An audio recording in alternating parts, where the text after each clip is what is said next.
Hello everyone, I am Mano Scaling, and I am here to help you today. I know you use this video to fall asleep, so before that, please like the video and subscribe to the channel, and also tell me where you are from and what time you are watching. Now get comfortable and relax.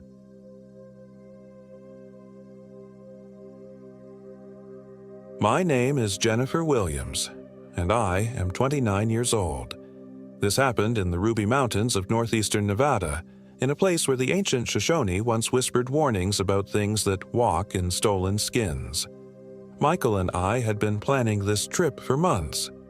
After 3 years of marriage, we desperately needed time away from the suffocating routine of our suburban Phoenix life. He'd found this remote camping spot near Lamoille Canyon, tucked away in the Ruby Mountains wilderness. The photos online showed pristine alpine lakes, towering peaks, and endless silence. Exactly what we craved. No cell service for 50 miles, Michael had said with genuine excitement, waving his phone. Just us, nature, and real conversation. I should have seen that as a warning. We drove through Elko just after noon on a Thursday in late September, the kind of crisp autumn day that makes you believe the world is still good. The town felt like a relic. Weathered buildings, sun-bleached signs, and locals who watched our shiny Honda Pilot with the subtle suspicion reserved for outsiders. Michael stopped for last-minute supplies at a gas station on the edge of town. The clerk, a leathery man with eyes like chips of flint, glanced at our camping gear through the window. "Ruby Mountains, huh?" "Lamoille Canyon area," Michael confirmed, loading up on trail mix and batteries. "Ever been up there?" The man's expression darkened almost imperceptibly. "Sometimes things wander down from those peaks, things that ain't what they seem." He rang up our purchases with deliberate slowness. Shoshone got stories about that country, old stories. I laughed, actually laughed at what seemed like typical small-town superstition. "We'll keep an eye out for bears." The clerk didn't smile back. "Bears ain't what you need to worry about." The drive up Highway 227 toward Lamoille took us through increasingly desolate country. Rolling sagebrush gave way to pine forests, and the temperature dropped with each mile of elevation. By the time we reached the trailhead, shadows were already stretching long across the valley floor. Our campsite was a 3-mile hike from the parking area, tucked into a grove of aspens beside a mountain lake Michael had found on some obscure hiking forum. Hidden Emerald Lake, he called it, though no official map showed that name. The trail was barely marked, winding through dense undergrowth that seemed to swallow the afternoon light. "This is perfect," I said when we finally reached the clearing.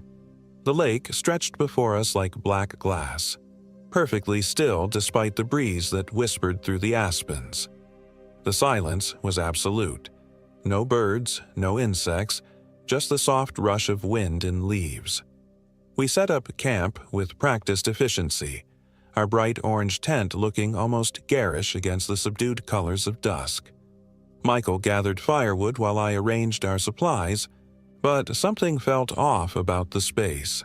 The ground around our tent was bare earth, packed hard as concrete, while just feet away, lush grass grew in every direction. It was as if nothing would take root in this particular spot. "Strange how nothing grows here," I mentioned when Michael returned with an armload of deadfall. He shrugged, dropping the wood in a neat pile. "Probably just rocky soil." But I noticed he avoided looking directly at the barren patch. The fire caught easily. Too easily. The flames leaped higher than they should have, casting wild shadows that seemed to move independently of their sources. We roasted hot dogs and shared a bottle of wine as full darkness settled over the mountains. But conversation felt strained. Every time one of us spoke, our voices seemed to die just feet from our mouths, swallowed by the peculiar quality of the air. "Listen," Michael said suddenly, holding up his hand. I strained my ears but heard nothing. "To what?" "Exactly. No night sounds, no owls, no coyotes, nothing." He poked at the fire with a stick, sending sparks spiraling into the black sky. "It's like everything's holding its breath." That night, I woke to the sensation of being watched. Our tent was zipped tight, and Michael slept deeply beside me, but I could feel eyes on us through the thin nylon walls. My heart hammered as I lay perfectly still, afraid to move, afraid to breathe too loudly. Outside, something circled our campsite with footsteps that sounded wrong, too light for their spacing, as if whatever walked out there barely touched the ground. The footsteps stopped directly outside our tent. Through the orange fabric, I could make out a shape, tall, impossibly thin, swaying slightly in the windless night. It stood there for what felt like hours, and I lay frozen, sweat beading on my forehead despite the mountain cold. When I woke the next morning, Michael was already up, stirring the coals of our fire back to life. Sunlight filtered through the aspens, and the oppressive feeling of the night seemed like a bad dream. "Sleep well?" he asked, not looking up from the flames. "Strange dreams," I lied, not wanting to sound paranoid. "You?" "Like a rock." But there were dark circles under his eyes, and his hands trembled slightly as he worked. Our second day passed uneventfully. We hiked around the lake, took photos of the stunning scenery, and tried to recapture the enthusiasm we'd felt planning this trip. But something had changed between us, or maybe in us. We spoke in clipped sentences, jumping at unexpected sounds, constantly glancing over our shoulders. The mountains felt different in daylight, older somehow, as if we were trespassing in a place humans weren't meant to be. That evening, as we prepared dinner, Michael's phone chimed. We both stared at it in shock. We hadn't had signal since leaving Elko. "That's impossible," he muttered, checking the screen. One bar of service flickered in and out of existence. "There's a message." The text was from an unknown number. "She's not who she seems." What the hell? Michael showed me the screen, but the message was already gone, the signal dead. "Did you see that?" I nodded, feeling ice form in my stomach. Some kind of prank? But we both knew no one had this number except family, and certainly no one who would send cryptic messages to a dead zone in the Nevada wilderness. The fire that night wouldn't stay lit. We'd build it up, and within minutes the flames would shrink to barely glowing embers, no matter how much dry wood we added. Michael grew increasingly frustrated, poking and prodding, muttering curses under his breath. "It's like the air itself is wrong," he said finally, giving up on the fire, "like it won't burn properly." We went to bed early, huddled together in our sleeping bags as the temperature plummeted. I drifted in and out of sleep, plagued by dreams of things moving just outside my vision, always in my peripheral vision, always just beyond recognition. I woke to Michael shaking me gently. Jen, wake up." "What?" I mumbled, disoriented. The tent was filled with pale pre-dawn light. "I need to take a leak, but—" He hesitated, looking embarrassed. "This is going to sound crazy, but I don't want to go alone." That's when I knew he'd felt it too, the watching, the wrongness that seemed to permeate this place. "It's okay," I said, unzipping my sleeping bag. "I'll come with you." We dressed quickly and stepped outside into air so cold it burned our lungs. The lake was covered with a thin skin of ice that reflected the mountains like a broken mirror. Michael walked toward a cluster of pines at the edge of camp while I stood guard, scanning the tree line for movement. He'd been gone for maybe 3 minutes when I heard him call out, "Jen, come here. You need to see this." Something in his voice made my skin crawl, a forced casualness that didn't match the urgency beneath. I followed his voice toward the pines, pushing through low branches that grabbed at my jacket like skeletal fingers. I found him standing in a small clearing, staring at something on the ground. At first, I couldn't make sense of what I was seeing. Arranged in a perfect circle were animal bones. Deer, rabbits, maybe a coyote, all bleached white and positioned with ritualistic precision. In the center sat a small pile of what looked like shed skin, papery and translucent. "What the hell is this?" I whispered. Michael turned to look at me, and for just a moment his expression was completely blank, not confused or frightened, but empty, as if no one was looking out through his eyes. Then he blinked, and he was Michael again, pale and shaken. "I don't know. Some kind of altar? Should we get out of here?" I wanted to say yes, wanted to pack up immediately and hike back to the car, but something stopped me. Maybe it was stubborn refusal to let fear ruin our vacation, or maybe something else. Something that whispered we couldn't leave, not yet. "Let's just keep it between us," I heard myself saying. "No point in getting worked up over some weird hunting ritual." But it wasn't hunters who had arranged those bones with such careful precision, and we both knew it. The rest of the morning passed in tense silence. We broke camp mechanically, neither of us acknowledging the decision to leave, but both understanding it was time. As we stuffed our gear into backpacks, I noticed our supplies had somehow diminished overnight. The bag of trail mix was nearly empty, though we'd barely touched it. One of our water bottles was missing entirely. "Did you move the water?" I asked Michael. He paused in rolling up his sleeping bag. "What water?" "We had 4 bottles. Now there's only 3. He looked genuinely confused, which frightened me more than if he'd admitted to losing it.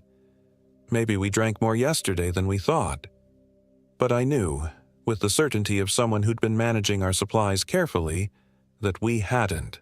The hike back to the trailhead should have taken 3 hours. We walked for 5 and somehow ended up back at our original campsite. The orange tent was gone. Our fire ring was cold ashes, but we were unmistakably in the same clearing beside the same lake.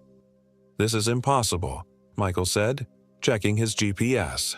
The device showed our location as a blank gray area, no map data available. We followed the trail, the same trail we came in on. I pulled out our paper map, spreading it on a fallen log.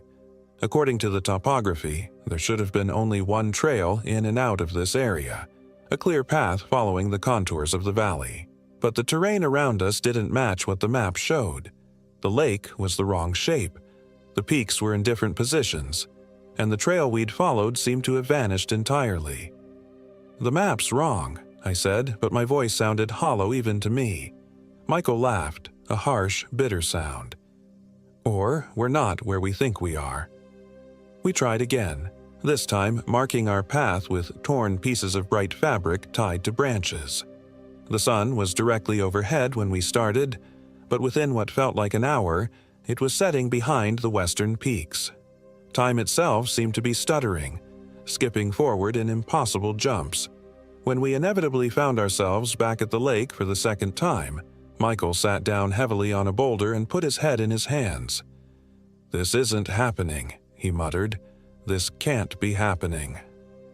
I wanted to comfort him, but I was fighting my own rising panic. The rational part of my mind insisted there had to be an explanation. We were disoriented, reading the map wrong, following game trails instead of the main path, but a deeper, more primitive part of my brain was screaming warnings in a language I couldn't understand.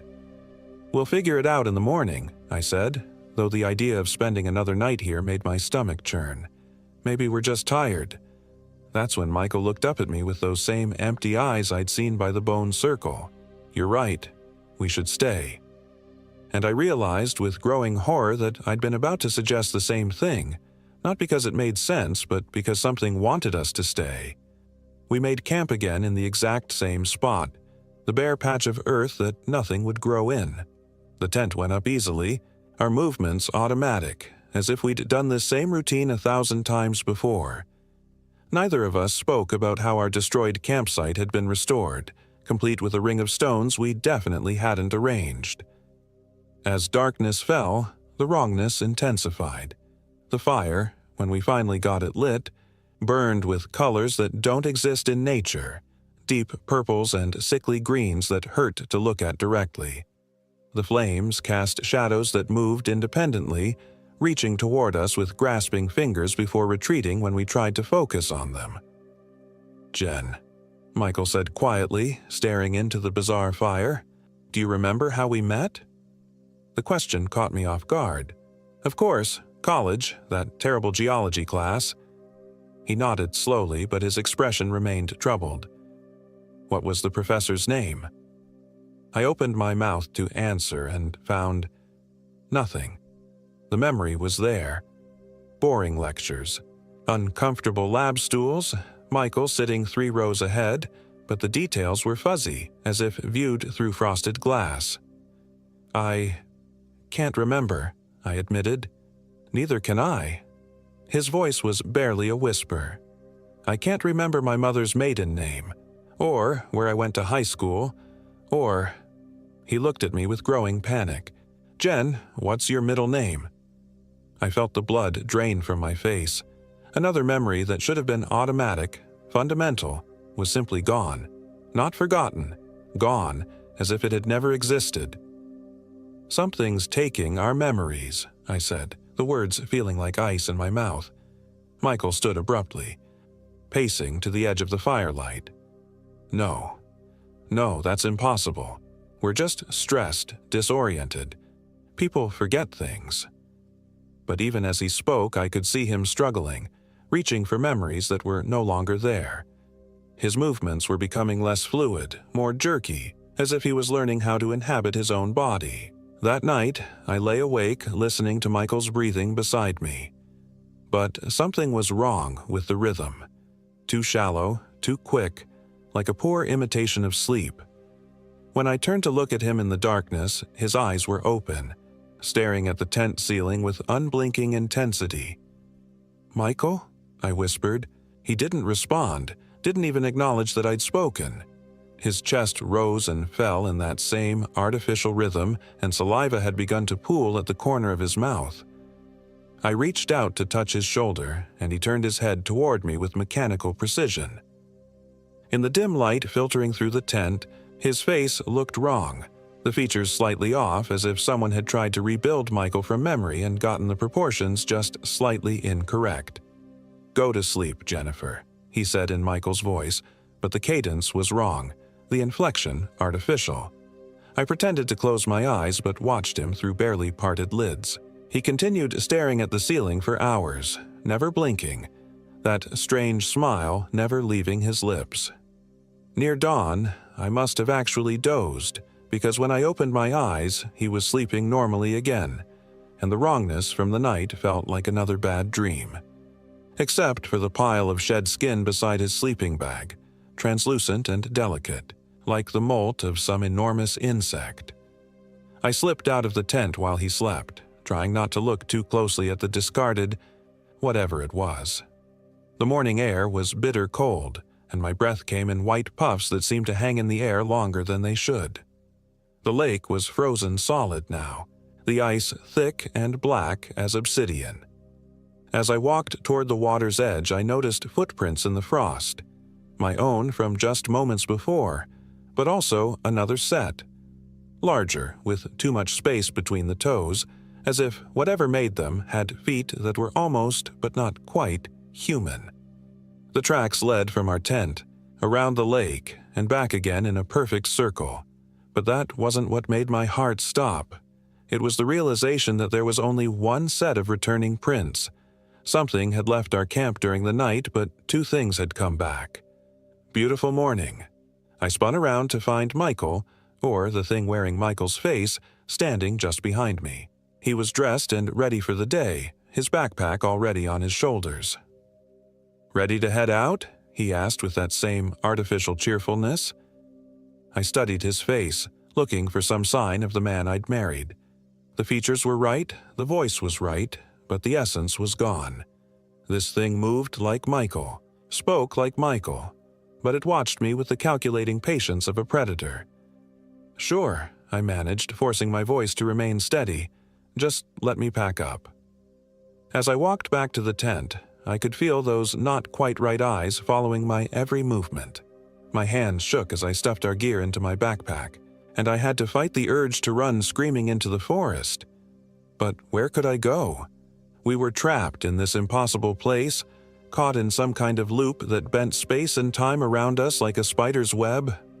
The thing that wasn't Michael helped me break down the tent with mechanical efficiency. Its movements were too precise, too deliberate, like someone following written instructions rather than working from muscle memory. When our hands accidentally touched, its skin was cold as the morning air. "Which way should we go?" it asked, shouldering its pack. I pointed toward what I hoped was the trail back to the parking area, though nothing looked familiar in the strange morning light. The aspens had shed their leaves overnight, leaving bare branches that reached toward the sky like grasping fingers. The whole forest felt dead, waiting. We walked in silence for hours, following game trails that appeared and disappeared without warning. The thing beside me maintained a steady pace, never tiring, never stopping to rest. It didn't sweat despite the exertion, didn't breathe hard on the steeper climbs. When I stumbled over a root, it caught my arm with reflexes that were too fast, too sure. "Careful," it said with Michael's voice, but there was no real concern in the tone. It was simply saying what it thought I expected to hear. By midday, we were completely lost. The sun overhead seemed wrong too bright, too large, casting shadows that fell in impossible directions. My GPS was worse than useless, showing our location as coordinates that placed us somewhere in the middle of the Pacific Ocean. "We should rest," the Michael thing suggested, settling onto a fallen log with fluid grace. "You look tired." I was exhausted, but the thought of stopping here, of being still while that thing studied me with its patient, hungry eyes, made my skin crawl. Still, I needed to think, to plan. I sat on a rock across from it, maintaining as much distance as possible. "Michael," I said carefully, "tell me about our first date." It tilted its head slightly, processing the request. "Dinner," it said finally. "We went to dinner." "Where?" A longer pause. "That place with the food." My blood turned to ice. Michael could be forgetful about a lot of things, but our first date was special to him. He'd planned it for weeks, taking me to a tiny Italian restaurant where the owner's grandmother made fresh pasta by hand. He'd told the story dozens of times, remembering every detail down to what wine we'd ordered. This thing wearing his face had no access to those memories. It was improvising, trying to fill gaps in stolen identity with generic responses. "Right," I said, forcing a smile. "The food place." It nodded, satisfied that its deception was working, but I could see it watching me more carefully now, perhaps sensing that something had changed between us. We resumed walking, but now I was planning. The thing was physically stronger than me, faster, and it knew this terrain in ways I didn't, but it was also still learning how to be human, still making subtle mistakes that revealed its true nature. If I could catch it off guard, maybe I had a chance. The opportunity came as we descended toward what looked like a stream valley. The trail was narrow here, with loose rocks that shifted treacherously underfoot. The Michael thing was ahead of me, moving with that same uncanny grace when it stepped wrong, or rather, stepped the way something with different joints and reflexes would step. Its foot came down on a loose stone, and instead of stumbling like a human would, it caught itself with a fluid motion that bent its ankle in directions human bones don't bend. For just a moment, its careful facade slipped, and I saw what it really was. Something long and predatory wearing Michael's skin like an ill-fitting suit. It realized its mistake immediately, turning to face me with eyes that were no longer trying to look human. The pretense was over. "You know," it said in Michael's voice, but the words came out wrong, the inflection alien.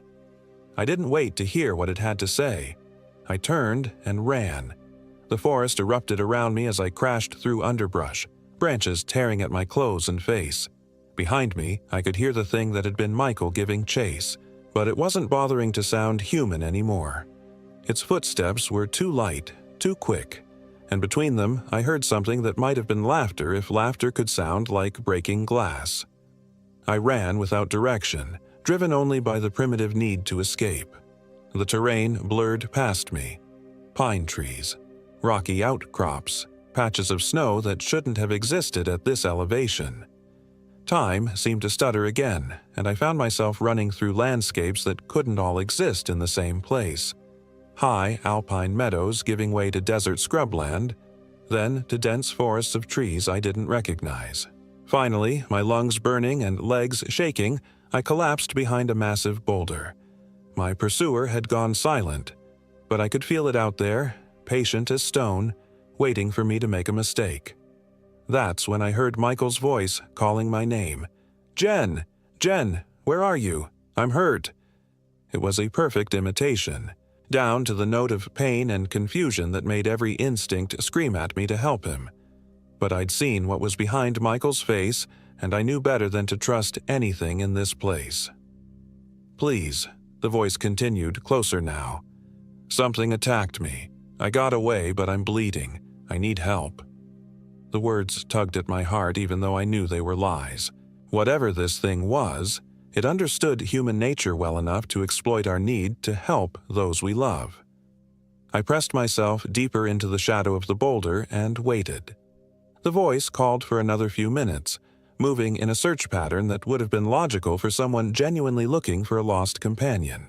But there was something too systematic about it, too methodical, like a computer running through possibilities rather than a person driven by emotion.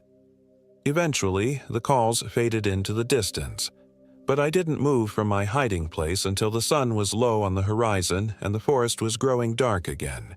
Whatever was hunting me might have given up for now, but I had no illusions about my safety. This place, whatever it was, didn't want to let me go. As night fell, I realized I had no choice but to find shelter. I was exhausted, dehydrated, and lost in terrain that seemed to change when I wasn't looking directly at it. I needed to rest, to think, to figure out some way back to the real world. I found a shallow cave in a rocky outcrop, barely large enough for me to crawl into but hidden from outside view. I gathered what dry wood I could find and built a small fire at the cave mouth as much for psychological comfort as warmth. The flames burned normally here, steady and reassuring. The first natural thing I'd encountered since this nightmare began. Sitting in my tiny refuge, surrounded by dancing shadows, I tried to piece together what had happened to us. The bone circle, the memory loss, the way the landscape seemed to shift and change, it all pointed to something beyond normal understanding. The old man at the gas station had tried to warn us, mentioned Shoshone stories about things that weren't what they seemed. Skinwalkers. The word came to me unbidden, dredged up from some half-remembered documentary or late-night internet rabbit hole. Native American legends spoke of witches who could shed their human form and take on the appearance of animals, or other people. They were said to haunt remote places, stealing identities and memories, feeding on the fear and confusion of their victims. But those were just stories, weren't they? Folklore to explain the unexplainable, primitive fears given supernatural form. Except I'd seen Michael's skin shed like a snake's, had watched something that looked like my husband move in ways human joints couldn't manage. I'd felt the wrongness of this place, the way it seemed to exist outside normal space and time. A sound outside my cave made me freeze, the soft scrape of something moving across rock. I held my breath, listening, but the noise didn't repeat. Still, I had the unmistakable feeling of being watched again, of predatory eyes studying my hiding place. "I know you're in there." The voice was Michael's, but it came from directly outside the cave entrance. Impossible. I would have seen anything approaching across the open ground. "I'm not angry," it continued in that familiar tone. "I understand why you ran. This place, it does things to people, makes them paranoid, suspicious, but I'm better now. I fought it off." I clutched a sharp piece of stone, the only weapon I had, and tried not to breathe. I know this seems crazy, but something was controlling me, like a parasite or a hitchhiker in my head. I could see what it was doing, hear what it was saying, but I couldn't stop it.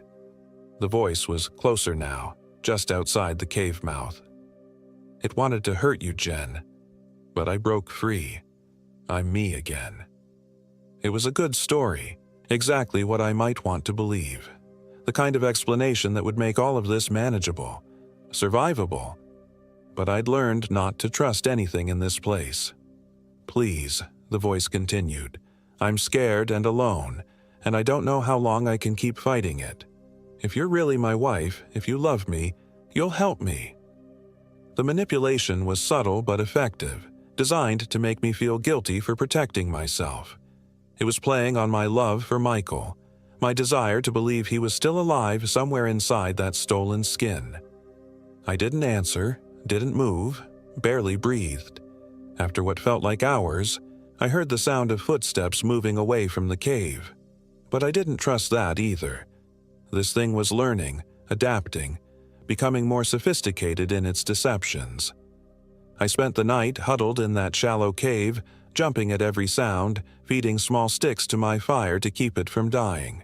Near dawn, exhaustion finally overcame fear, and I dozed fitfully. I woke to sunlight streaming through the cave opening and the sound of voices. Human voices, calling my name. Not Michael's voice this time, but others, unfamiliar but unmistakably real. "Jennifer Williams, if you can hear us, make some noise." I crawled to the cave entrance and peered out. 3 figures in search and rescue gear were working their way across the rocky slope below my hiding place. Relief flooded through me so intensely I nearly cried. "Here!" I called out, waving my arms. "I'm here!" They spotted me immediately and began climbing toward my position. As they got closer, I could see they were legitimate. Proper equipment, official patches, the kind of competent professionalism that spoke of real training and experience. "Mrs. Williams?" The lead searcher was a woman about my age with kind eyes and calloused hands. "I'm Sarah with Elko County Search and Rescue. Are you injured?" No, I don't think so." I was suddenly aware of how I must look. Dirty, scratched up, probably half crazy from exhaustion and fear. "How did you find me?" "Your husband reported you missing yesterday morning," she explained, helping me down from the rocks. "Said you went for a walk and never came back to camp. We've been searching since dawn." Yesterday morning? That was impossible. We'd been lost for days, caught in some kind of temporal loop, but I didn't try to explain. How could I? "Where is he?" I asked, accepting a bottle of water from one of the other rescuers. "Back at base camp with the sheriff's deputies. He's been beside himself with worry." Sarah studied my face with professional concern. "Are you sure you're not hurt? You seem disoriented." I nodded, though nothing made sense. If these people were real, and they certainly seemed real, then what had I experienced? Some kind of breakdown? Hallucinations brought on by dehydration and panic? But as we hiked back toward the trailhead, I kept looking over my shoulder, scanning the forest for movement. Real or not, the fear remained. Something was watching us from the shadows between the trees, patient and hungry, waiting for another chance. The base camp was exactly where it should have been. A cluster of official vehicles and temporary shelters near the trailhead parking area. I could see our Honda Pilot sitting undisturbed, and beside it, a figure pacing back and forth with obvious anxiety. Michael. He looked up as our group approached, and his face transformed with relief. "Jen." Oh God, I was so scared. He ran toward us, and every instinct screamed at me to run the other way. But this was different. The searchers were here, witnesses, and this Michael moved like the man I'd married.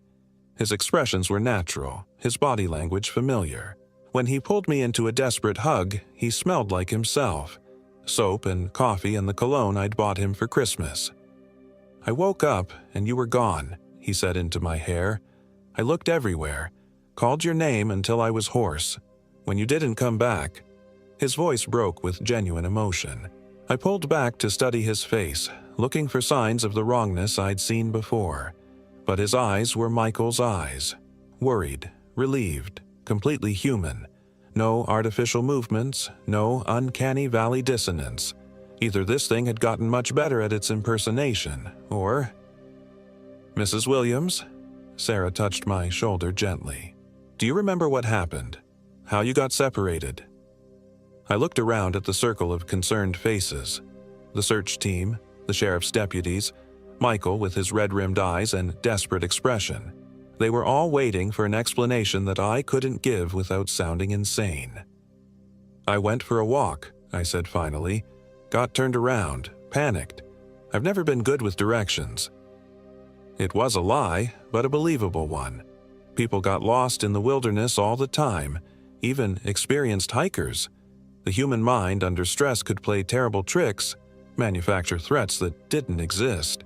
But as we drove away from the Ruby Mountains, I caught Michael glancing at me in the rearview mirror. Just for a moment, his expression was calculating, evaluating, as if he was trying to determine how much I remembered. Or maybe I was just being paranoid. Maybe the stress of being lost had damaged something in my ability to trust, to distinguish between real threats and imagined ones. We drove home in relative silence, both of us processing what had happened in our own ways. Michael seemed genuinely shaken by my disappearance, constantly reaching over to touch my hand as if reassuring himself I was really there.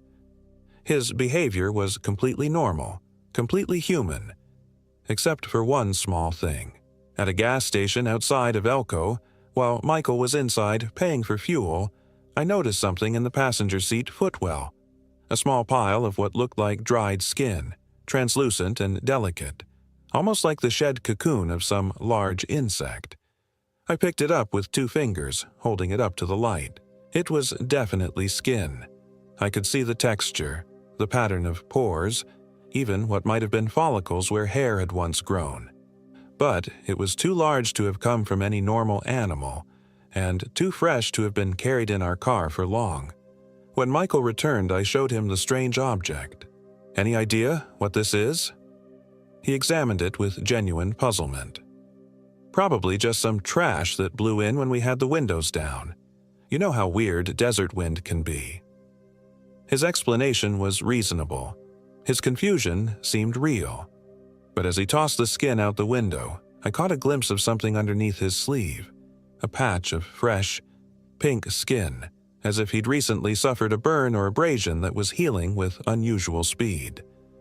The drive back to Phoenix took 6 hours, and by the time we reached our suburban neighborhood, I'd almost convinced myself that everything had been a stress-induced hallucination. The mind was capable of remarkable self-deception.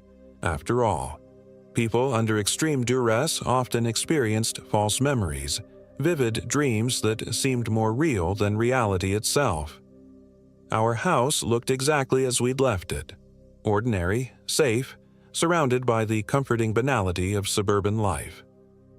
Michael carried our gear inside while I checked the mail, performed the small rituals of returning home. Everything was normal. That night, I woke to find Michael standing at the bedroom window, perfectly still, staring out at the street with unblinking intensity.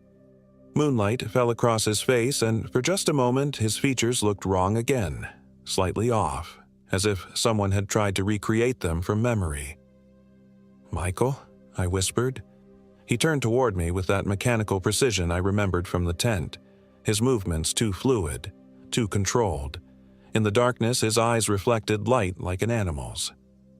"Go back to sleep, Jennifer," he said in his own voice. But the cadence was wrong, the inflection artificial. I closed my eyes and pretended to sleep, but I could feel him watching me for the rest of the night.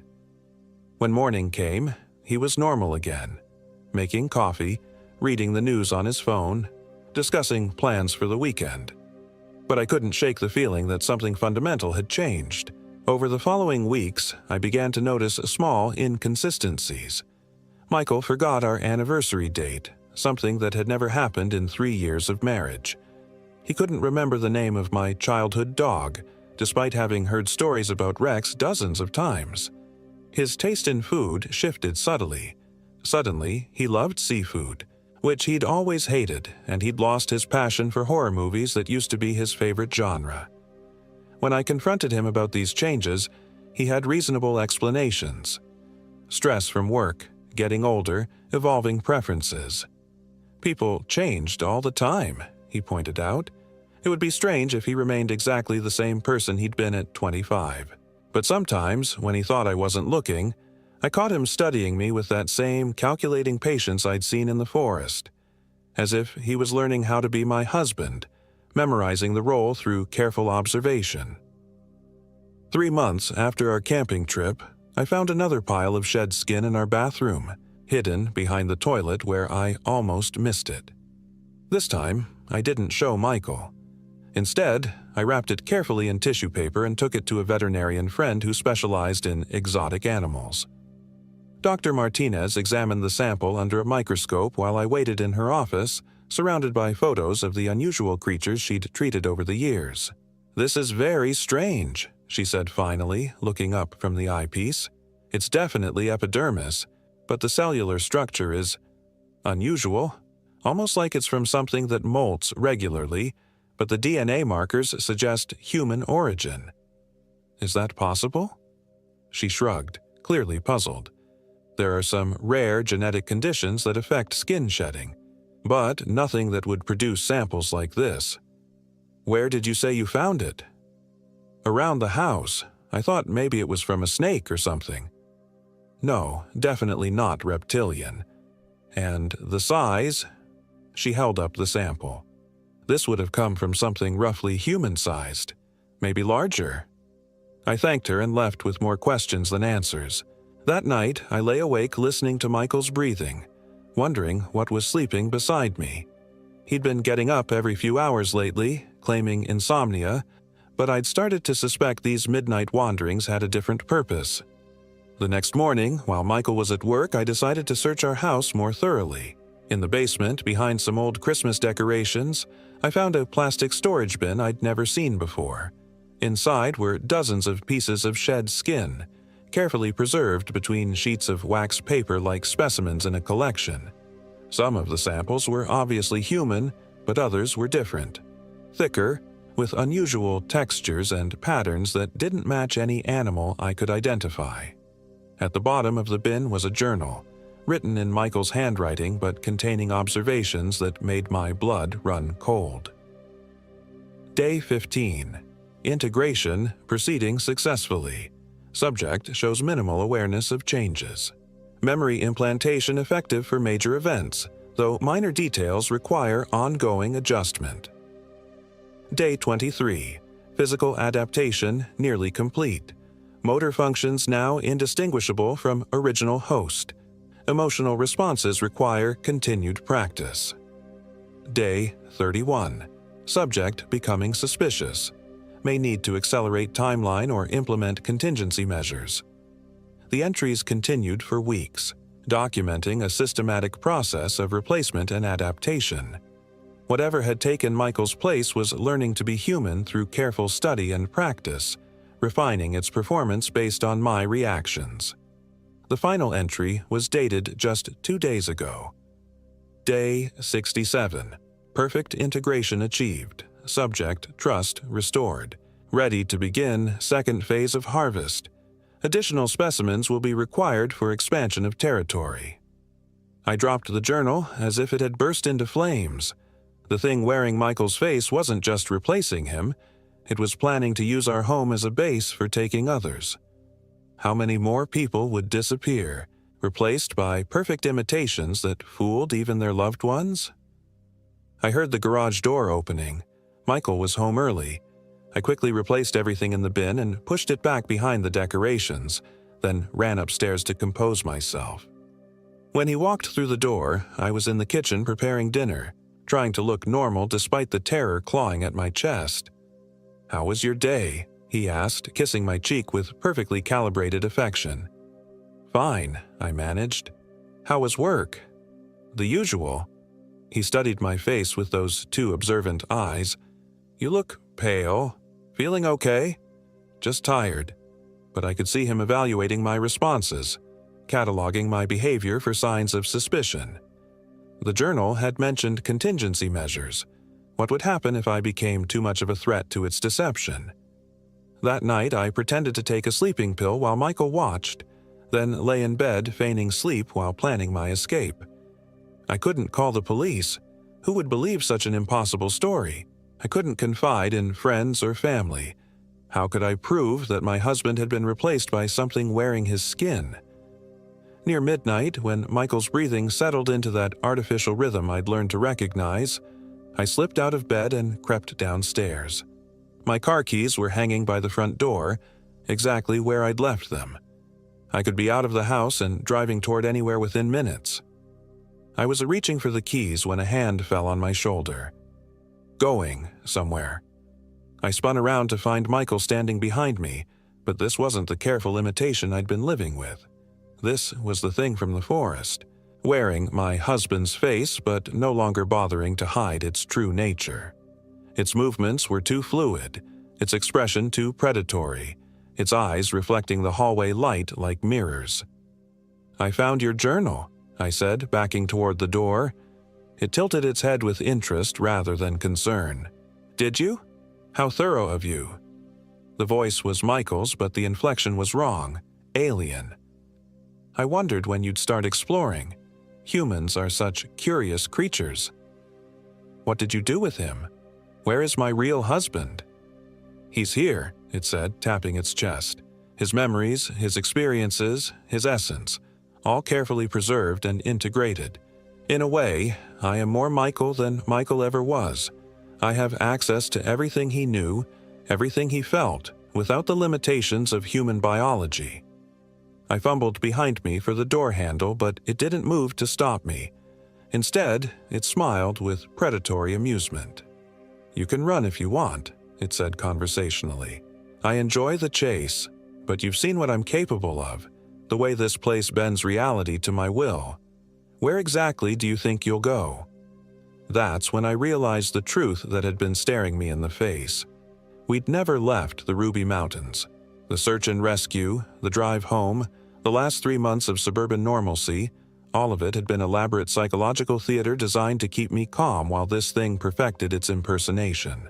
I looked around our familiar living room and saw it for what it really was.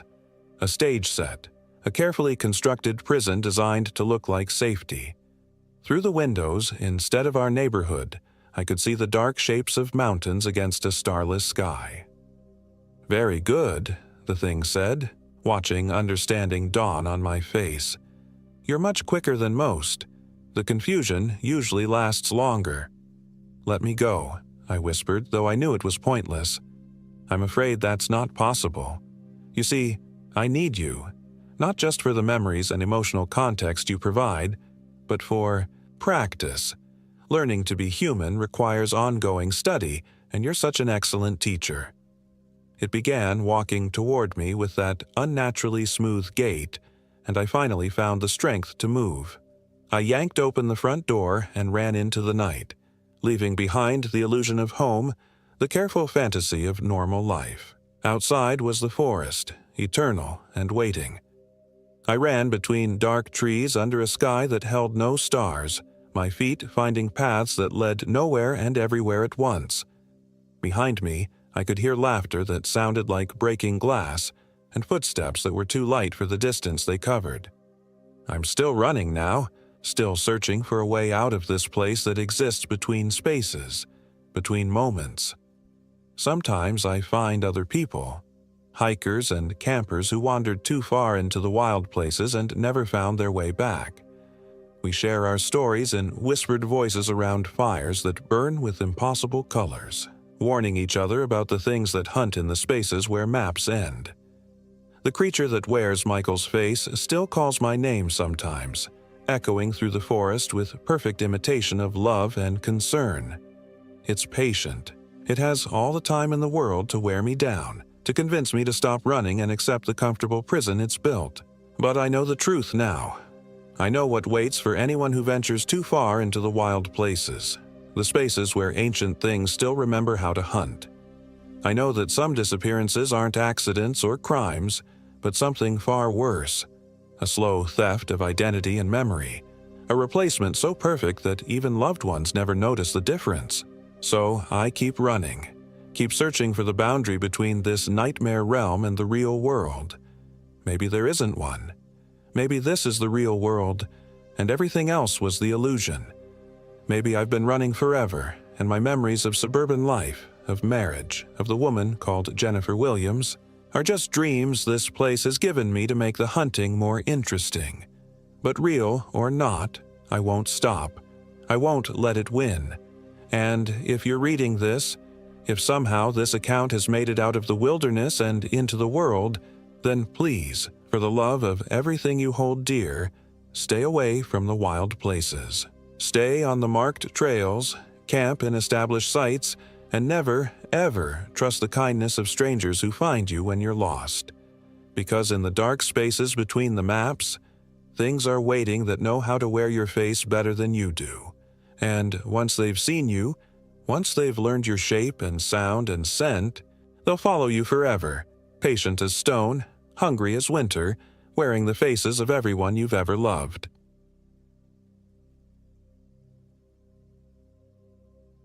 My name is Daniel Lopez, and I am 28 years old. This happened in the remote Jarbidge Wilderness of northeastern Nevada, where the mountains swallow sound and the darkness between the pines seems to breathe. It was supposed to be a simple 3-day camping trip. Just me, my college roommate Marcus Reed, and our friend Sarah Martinez from work. We'd all been grinding through another soul-crushing year at the accounting firm in Reno, and Sarah had convinced us we needed to reconnect with nature before we all had complete mental breakdowns. She'd found this spot on some obscure hiking forum, a secluded canyon near the old Jarbidge ghost town, where an abandoned mining trail led to supposedly pristine alpine lakes. No cell service, no Wi-Fi, no distractions, Sarah had said, her eyes lighting up with an enthusiasm that seemed forced even then. Just us, the wilderness, and some much-needed perspective. Marcus had been skeptical from the start. He was the practical one among us. Methodical, cautious, the type who read equipment reviews for hours before buying a flashlight. But even he seemed worn down enough by the office politics and endless spreadsheets to agree to the trip. I should have paid more attention to the silence that fell over the ranger station when I mentioned our destination. The elderly ranger, a weathered man with deep-set eyes that seemed to hold too many secrets, had paused for a long moment before stamping our wilderness permit. "You boys stick to the marked trails," he'd said finally, his voice carrying an odd weight. "And don't go wandering off after dark. Things get confused up there when the sun goes down." We'd laughed it off as typical local color. Every remote area had its ghost stories and superstitions. How wrong we were. The drive to the trailhead took us through increasingly desolate country. Highway 93 gave way to smaller roads, then to dirt tracks that seemed to disappear into the sage-covered hills. The October air was crisp, carrying the scent of pine and something else, something organic and slightly sweet that I couldn't quite identify. Sarah drove, her knuckles white on the steering wheel as we navigated the rutted path to the parking area. She'd been quiet for the last hour, which was unusual for her. Normally, she chattered constantly when she was nervous, filling silence with observations about everything from cloud formations to roadside geology. But as we climbed higher into the mountains, she'd grown increasingly subdued. "You okay?" I asked as we pulled into the small clearing that served as a parking area. "Fine," she said, but her smile didn't reach her eyes. Just focusing on not driving us off a cliff. The trailhead was marked by a simple wooden sign, its paint faded and peeling. Jarbidge Canyon Trail, 4.2 miles to Mary's Lake. Below it, someone had carved additional text that looked much newer. "Turn back while you can." Marcus snorted.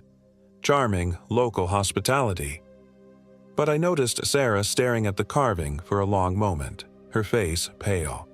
We shouldered our packs and started up the trail. The path was well maintained at first, winding through stands of aspen whose golden leaves created a canopy of light overhead. The morning sun filtered through the branches, casting dancing shadows that should have been beautiful but somehow felt menacing. About an hour in, we reached a small clearing where the trail split. The main path continued straight toward the lake, while a fainter track branched off to the right, disappearing into a thick grove of pine trees. "That's not on the map," Marcus said, studying his GPS device with a frown. Sarah had stopped walking entirely, staring down the unmarked trail with an expression I couldn't read.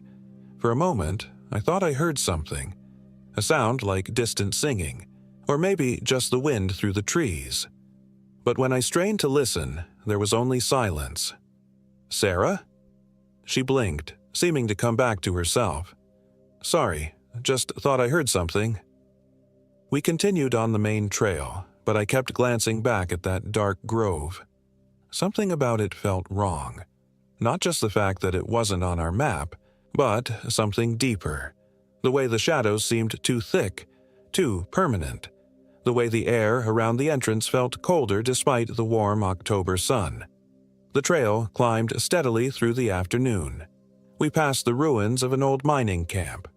Rusted equipment scattered among the trees. A few collapsed wooden structures slowly being reclaimed by the forest. Sarah insisted on exploring, picking through the debris with an interest that bordered on obsession.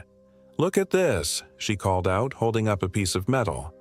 It was roughly circular, about the size of a dinner plate, with symbols carved around the edge that didn't look like any mining equipment markings I'd ever seen. "Probably just some old surveying gear," Marcus said, but he wouldn't touch it when Sarah offered to hand it over. She stared at the metal disc for a long moment, running her fingers over the symbols. "These look older than the mining camp," she murmured. "Much older." That was when I noticed the smell again. That sweet, organic odor I'd caught during the drive up. It was stronger here among the ruins, with an underlying note of decay that made my stomach turn. "We should keep moving," I said. "We want to set up camp before dark." Sarah tucked the metal disc into her pack despite Marcus's protests about leave-no-trace principles. She'd been acting stranger ever since we'd arrived, and I was starting to worry about her. The stress at work had been hitting her particularly hard lately. She'd been pulling all-nighters for weeks, surviving on coffee and energy drinks, talking about deadlines and performance reviews with a manic intensity that wasn't like her.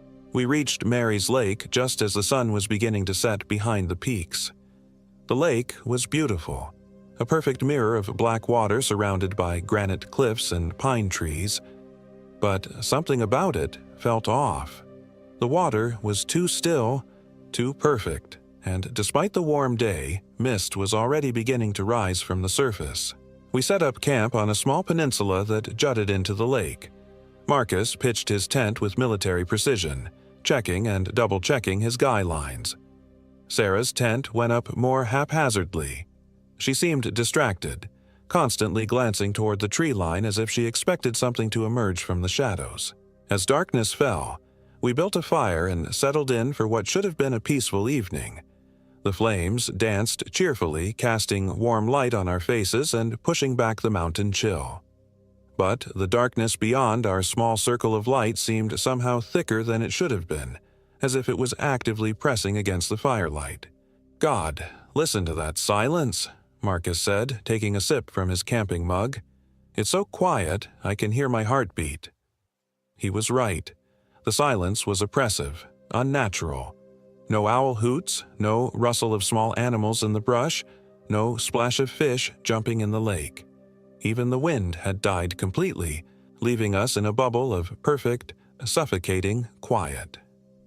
Sarah sat cross-legged on her sleeping pad, staring into the fire with an intensity that made me uncomfortable. She hadn't said much since we'd made camp, and she'd barely touched her dinner. "You sure you're okay?" I asked her again. She looked up at me, and for a moment her eyes seemed to reflect the firelight in a way that reminded me uncomfortably of an animal's. "I keep having this feeling," she said slowly, "like I've been here before, but I know I haven't." "Déjà vu," Marcus said. "Happens to me all the time in new places. Something about the landscape triggers a memory you didn't know you had." But Sarah shook her head. "No, it's more than that. I keep thinking about that trail, the one that wasn't on the map. I feel like I'm supposed to go there." A chill ran down my spine that had nothing to do with the mountain air. "Sarah, that's exactly the kind of thinking that gets people lost in the wilderness. We stick to marked trails. Remember?" She nodded, but I could see in her eyes that she wasn't really listening. Something was pulling at her, something I couldn't understand or fight. We turned in early, each retreating to our tents as the fire burned down to glowing coals. I lay in my sleeping bag, listening to the absolute silence and trying to shake the feeling that we were being watched. Every few minutes, I'd think I heard something.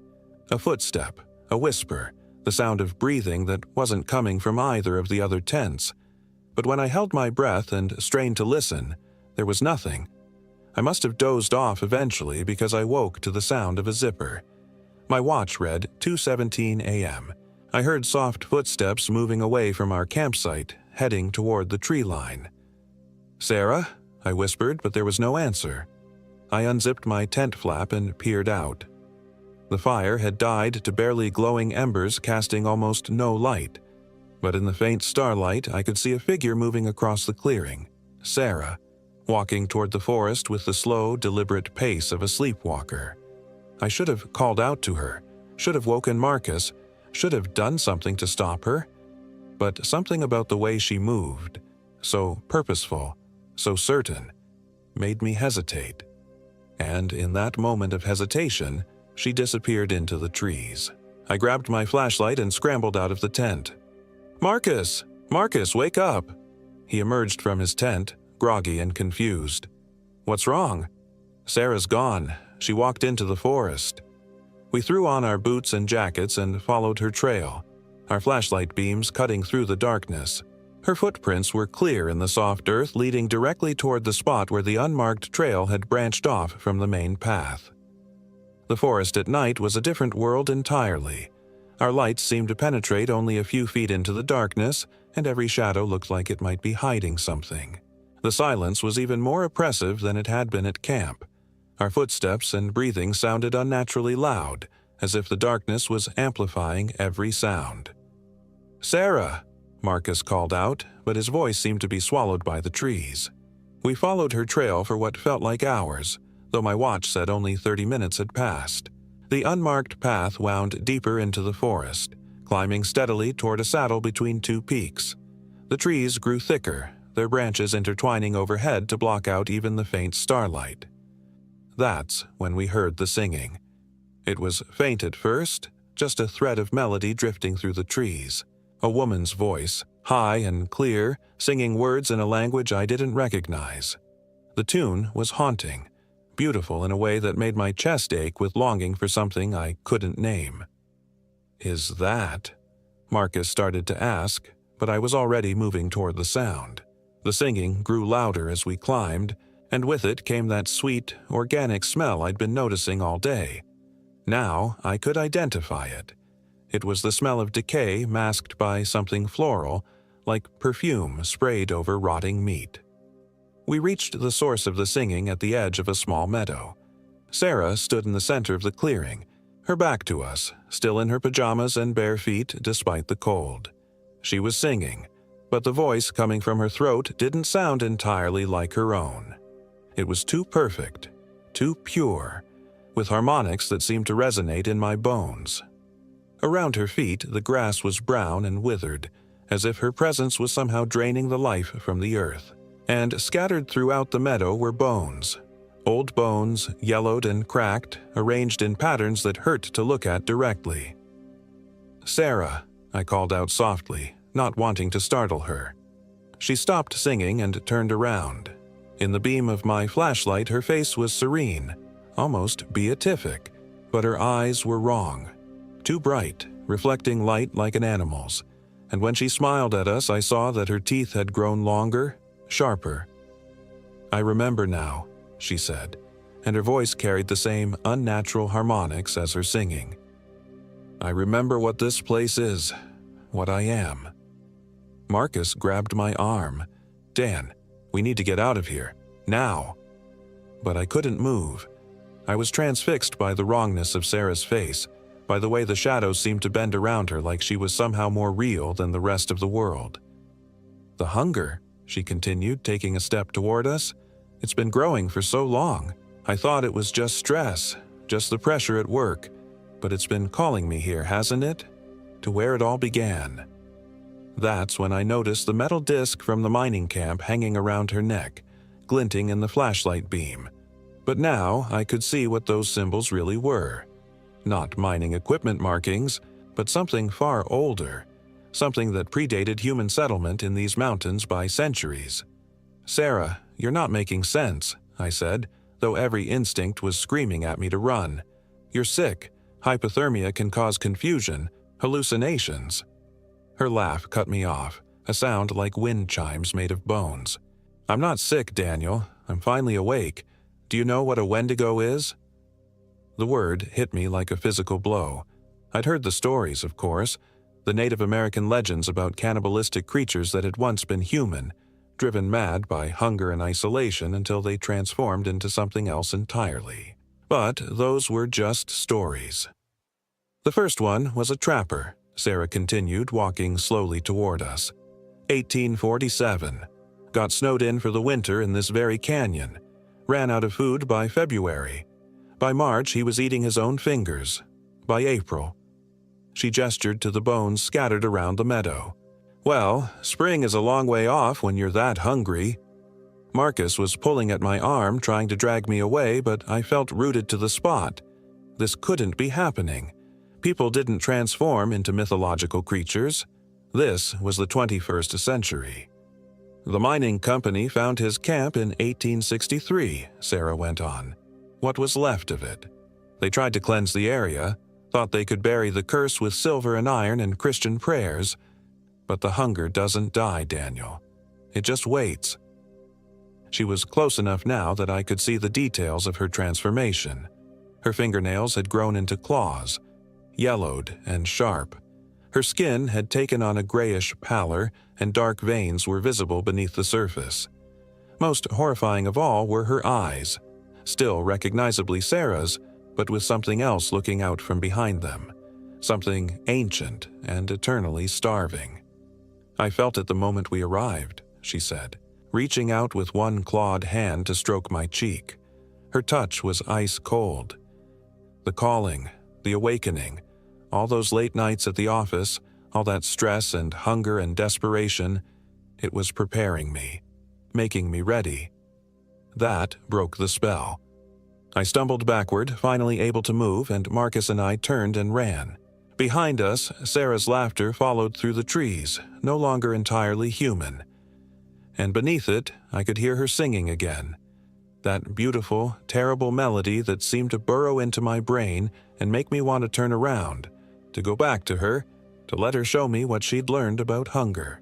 We crashed through the forest, branches tearing at our clothes and faces. My flashlight beam bounced wildly, creating a strobe effect that made the trees seem to dance and reach for us with gnarled fingers. Behind us, I could hear Sarah following. Not running, but walking with that same deliberate pace, as if she knew exactly where we would go. "The camp," Marcus gasped. "Get to the camp and we'll figure out what to do." But when we reached our campsite, we found it destroyed. Our tents had been shredded, our supplies scattered and spoiled. The food was rotting as if it had been sitting in the heat for weeks, crawling with maggots that shouldn't exist in October temperatures. Our backpacks were gone, along with our car keys. Worst of all, the fire was burning again. Not the warm, comforting campfire we'd built, but something else entirely. The flames were wrong colors, blues and greens that cast sickly light and seemed to move independently of any wind. And in the heart of the fire, something was moving. Shapes that looked almost like dancing figures, or maybe writhing bodies. "What the hell is happening?" Marcus whispered. That's when Sarah's voice drifted through the trees, much closer than it should have been. She was singing again, but now there were other voices joining in, a chorus of the lost and hungry, all singing that same haunting melody. "The car," I said. "We have to get to the car." But even as I said it, I knew it was hopeless. The trail back to the parking area was 4 miles of rough terrain in complete darkness, and Sarah knew these mountains now in a way we never could. Still, we had to try. We started down the trail, moving as quickly as we dared in the dark. My flashlight battery was already getting weak, the beam growing dimmer with each step. Behind us, the singing continued, sometimes closer, sometimes farther away, but always there.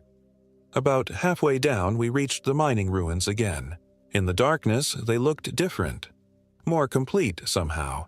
as if the collapsed buildings had rebuilt themselves when no one was looking. Lights flickered in the windows and I could see figures moving inside. "That's impossible," Marcus breathed. "Those buildings were falling down this afternoon." But impossible or not, the ruins were alive with activity. And as we crept past, trying to stay hidden in the shadows, I caught glimpses of the figures inside. They were people, or had been once. Miners in old-fashioned clothes, their faces gaunt and eyes hollow, and all of them were eating, tearing into meat with their hands and teeth, but never seeming satisfied. One of them looked up and saw us through a broken window. He smiled, and his teeth were stained dark with blood. Then he pointed in our direction and said something in a language that sounded like wind through dead leaves. We ran again. The trail seemed to stretch on forever, winding through terrain that I didn't remember from our hike up. The trees were different, older and more twisted, their branches forming shapes that looked disturbingly like reaching hands or screaming faces. And always, there was the singing behind us. Finally, after what felt like hours, we saw the parking area ahead. My car sat exactly where we'd left it, looking blessedly normal and real in the starlight. But as we got closer, I realized something was wrong. The car was covered in frost, despite the mild October temperature. Ice crystals glittered on the windshield and body panels, and when I touched the door handle, it was so cold it burned my fingers. "Keys," Marcus said urgently. "Tell me you have spare keys." I kept a magnetic key holder under the rear bumper for emergencies. With numb fingers, I fumbled for it, praying it would still be there. Found it, pulled out the key with shaking hands. The engine turned over reluctantly, coughing and sputtering as if it had been sitting in the cold for months instead of hours. But it started, and I threw it into reverse, not caring about the ice on the windshield. As we backed out of the parking space, Sarah emerged from the tree line. She looked completely transformed now. Tall and emaciated, her limbs unnaturally long, her face a grotesque parody of human features. But it was still her eyes looking at us, still my friend trapped inside that nightmare. She didn't try to stop us, just stood there watching as we drove away. But in the rearview mirror, I saw her raise one clawed hand and wave goodbye, and I swear I could hear her singing over the sound of the engine, that haunting melody that would follow me for the rest of my life. We drove in silence until we reached the main highway, neither of us wanting to speak about what we'd seen. It wasn't until we were back in Reno, sitting in a 24-hour diner surrounded by fluorescent lights and the comfortable sounds of civilization, that we tried to make sense of it. "We should call the police," Marcus said for the third time. "Report her missing." "And tell them what? That our friend turned into a Wendigo?" "We'd tell them she had a psychological break.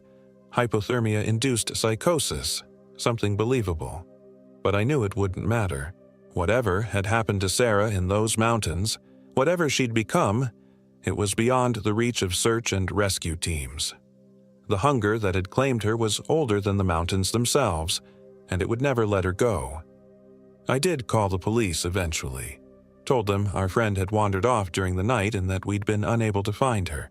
A search team went up to Mary's Lake 3 days later, but they found no trace of our campsite, no evidence that we'd ever been there.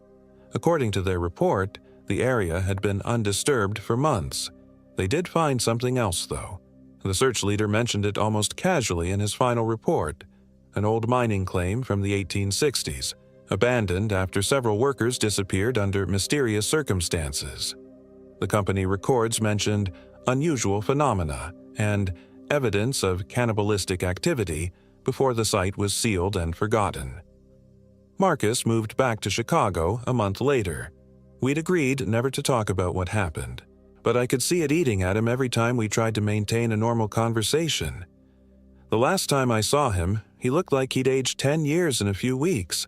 I stayed in Reno, but I changed jobs, changed apartments, changed everything I could about my life. I thought distance and time might help me forget, might let me convince myself that it had all been some kind of shared hallucination brought on by stress and isolation. But every night when I close my eyes, I hear that singing. that beautiful, terrible melody that Sarah learned in the darkness between the trees. And sometimes when the wind is right and the moon is dark, I think I can hear her calling my name, inviting me to come back to the mountains, to learn what she learned about hunger and transformation. The doctors say it's trauma-induced auditory hallucinations. They've given me pills and therapy and coping strategies. But I know better. I know that somewhere in the Jarbidge Wilderness, my friend is still singing, still waiting, still hungry for something that can never be satisfied. And I know that one day, when the pressures of this normal life become too much to bear, when the hunger that lives inside all of us grows too strong to ignore, I'll hear that calling clearly enough to follow it home. The Wendigo doesn't just claim its victims, you see. It plants seeds in everyone who encounters it, tiny fragments of its endless hunger that grow and spread like cancer. I can feel mine growing stronger every day, whispering to me about the freedom that waits in those dark mountains, about the peace that comes with finally giving in to what we really are.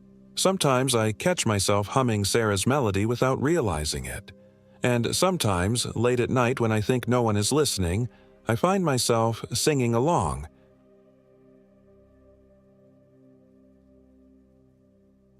My name is Michael Williams, and I am 31 years old. This happened in the Ruby Mountains of northeastern Nevada, in a place so remote that our cell phones hadn't shown a single bar for 3 days. The invitation came from my college roommate, Daniel Lopez. We'd lost touch after graduation. Life, careers, the usual drift that happens when you're building your 20s. But when he called me that October, his voice carried an excitement I remembered from our shared adventures in school. "Mike, you've got to see this place," he said, and I could hear wind whistling through the phone. "I've been living off-grid for 6 months now, up in the Rubies. There's this old mining cabin I've been fixing up. You should come visit. Bring your gear, we'll do some real camping like the old days." I should have asked more questions, should have wondered why someone with a promising career in software engineering would suddenly disappear into the Nevada wilderness. But the stress of my own job, the endless cycle of meetings and deadlines, made his offer sound like salvation. 3 weeks later, I was driving my Jeep up a barely there dirt road, following GPS coordinates Danny had texted me. The last town I'd passed through was Lemuel, population maybe 150, and that felt like a metropolis compared to where I was heading. The road got progressively worse, winding through juniper and mountain mahogany, climbing toward peaks that scraped the belly of gray October clouds. I found Danny's camp just as the sun was setting behind the western ridges. The old mining cabin sat in a depression between 2 hills, its tin roof patched with tarps and mismatched metal sheeting. Smoke curled from a stone chimney, and I could see the warm glow of lanterns through grimy windows. My headlights picked out Danny's figure emerging from the cabin, and I felt a surge of the old camaraderie. But when I climbed out of the Jeep and really looked at him, my smile faltered. Danny had always been lean, but now he looked gaunt. His cheeks were hollow, his eyes set deep in dark sockets. His smile seemed too wide, showing too many teeth. "Mike!" He grabbed me in a bear hug that felt all bones and sinew. "Jesus, it's good to see you. How was the drive?" "Long," I said, pulling back to study his face. "Danny, you look. Are you eating enough up here?" His laugh had a strange, brittle quality. "The mountains change you, man. Strip away all the unnecessary stuff. You'll see." He gestured toward the cabin. "Come on, let's get you settled. We've got 3 days to really explore this place." The cabin's interior was sparse but functional. Danny had clearly put work into it. The floor was swept clean, there was a wood stove throwing heat, and he'd rigged up a surprisingly sophisticated solar battery system for lights. But something felt off about the space. Maybe it was the way shadows seemed to pool in the corners despite the lanterns, or how the single window facing east was covered with what looked like old newspaper. "Why the newspaper?" I asked, nodding toward the window. Danny followed my gaze and his expression flickered. "Condensation issues," he said quickly. "The temperature differential causes problems. "You hungry? I've got stew going." The stew was good, rich and gamey, though I couldn't identify the meat. Danny explained he'd been hunting to supplement his supplies, getting to know the local ecosystem.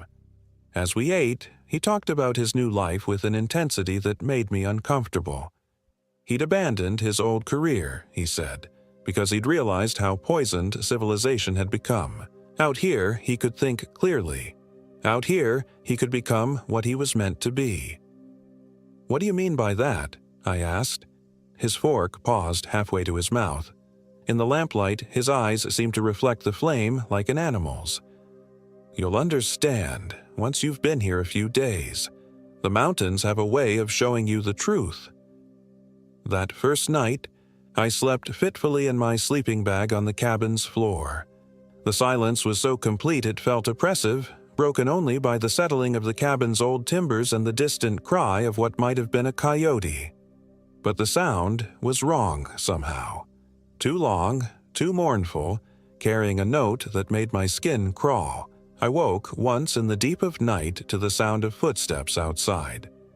Slow, deliberate steps circling the cabin. I lay still, listening, but Danny's breathing from his bed didn't change rhythm.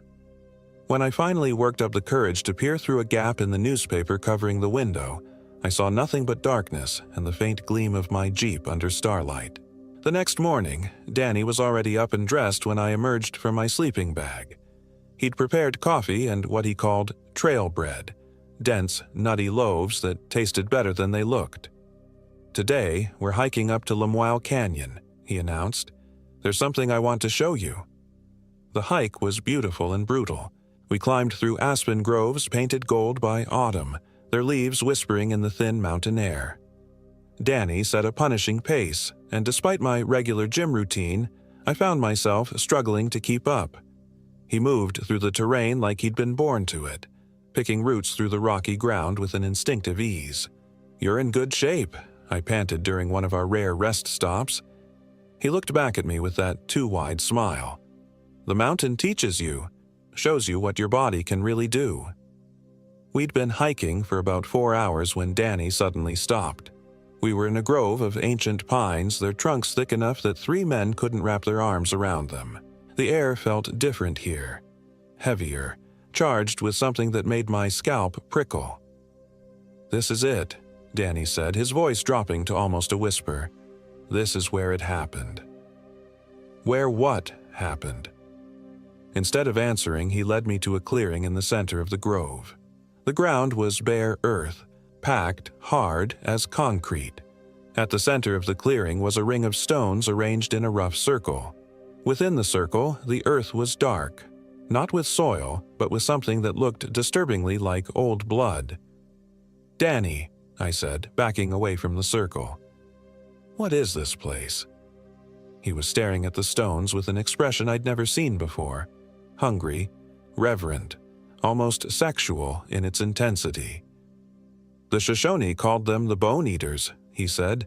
"They warned people away from this part of the mountains, said something lived here that was always hungry, always hunting." A chill ran down my spine that had nothing to do with the mountain air. "You're talking about folklore, right? Legend?" Danny's head turned toward me, and for a moment his face looked like a stranger's. "There are more things in these mountains than your philosophy ever dreamed of, Mike." We hiked back in relative silence, but I noticed Danny kept looking over his shoulder. Not at me, at something behind us, following in our wake. I never saw anything when I turned to look, but the feeling of being watched grew stronger with each mile. That evening, Danny prepared another stew. This time, I paid more attention to the meat. It was red and stringy with a gamey flavor that reminded me of venison, but somehow more intense. When I asked what kind of game it was, Danny just smiled. "Mountain provides," he said. I was washing my bowl in the basin Danny had set up outside when I noticed the bones. A pile of them, bleached white, sitting beside the cabin where I hadn't seen them before. They were too large to be rabbit or squirrel, too small to be elk or deer. The proportions were wrong for any animal I knew. "Danny," I called. What are these bones from?" He appeared beside me so suddenly I jumped. I hadn't heard him come out of the cabin. "Dinner," he said simply, and the way he said it made me drop the bowl. I slept even worse that second night. The circling footsteps returned, closer this time, and with them came a smell, sweet and rotten, like meat left too long in the sun. I lay in my sleeping bag with my eyes closed, trying to convince myself it was my imagination, but the smell grew stronger until I had to breathe through my mouth to keep from gagging. When I woke the next morning, Danny was gone. His sleeping bag was empty, unzipped from the inside, just like the stories I'd heard around campfires. His boots were missing, but his jacket hung on its peg by the door. I called his name, searched around the cabin, even walked partway up the trail we'd taken the day before. Nothing. I was starting to panic when I heard whistling coming from the direction of the old mine shaft about a quarter-mile east of the cabin. The tune was familiar, something Danny used to whistle when we were studying late into the night in college. A Beatles song, "Here Comes the Sun." I found him sitting on a fallen log near the mine entrance, still whistling.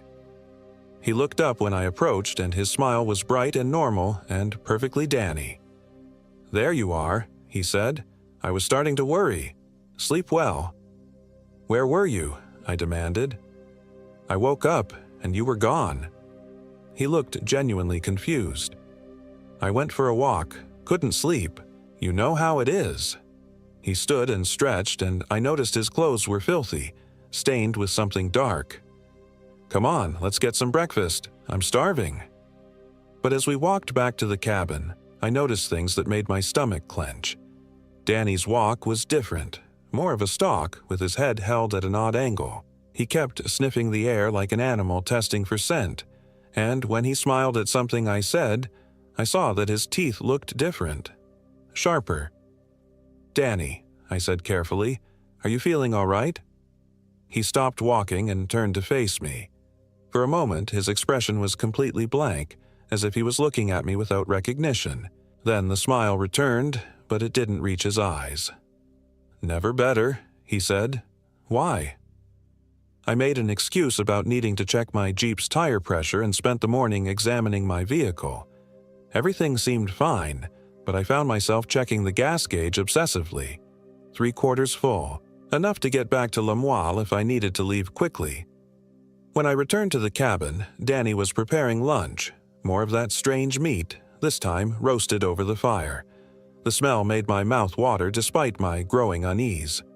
"We should head back to that grove today," Danny said, not looking up from his cooking. "There's more I want to show you." "I think I've seen enough," I said. His head turned toward me with a mechanical precision that reminded me of an owl. "But Mike, you haven't seen the best part yet. You haven't seen what happens after dark." Something in his tone made me take a step back. "I think I might head home today, actually. I've got work Monday." "No." The word came out sharp and flat. "You can't leave yet. You haven't learned what I learned." I was reaching for my car keys when Danny moved. He was across the cabin before I could blink, his hand clamping down on my wrist with a strength that made my bones grind together. "Danny, let go." His grip tightened, and I felt something wet and warm dripping onto my hand.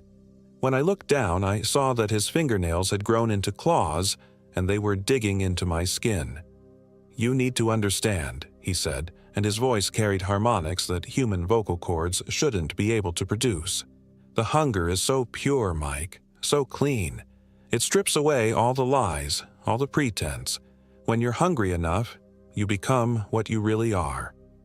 I drove my knee up into his solar plexus as hard as I could. He doubled over with a sound like steam escaping, and I bolted for the door.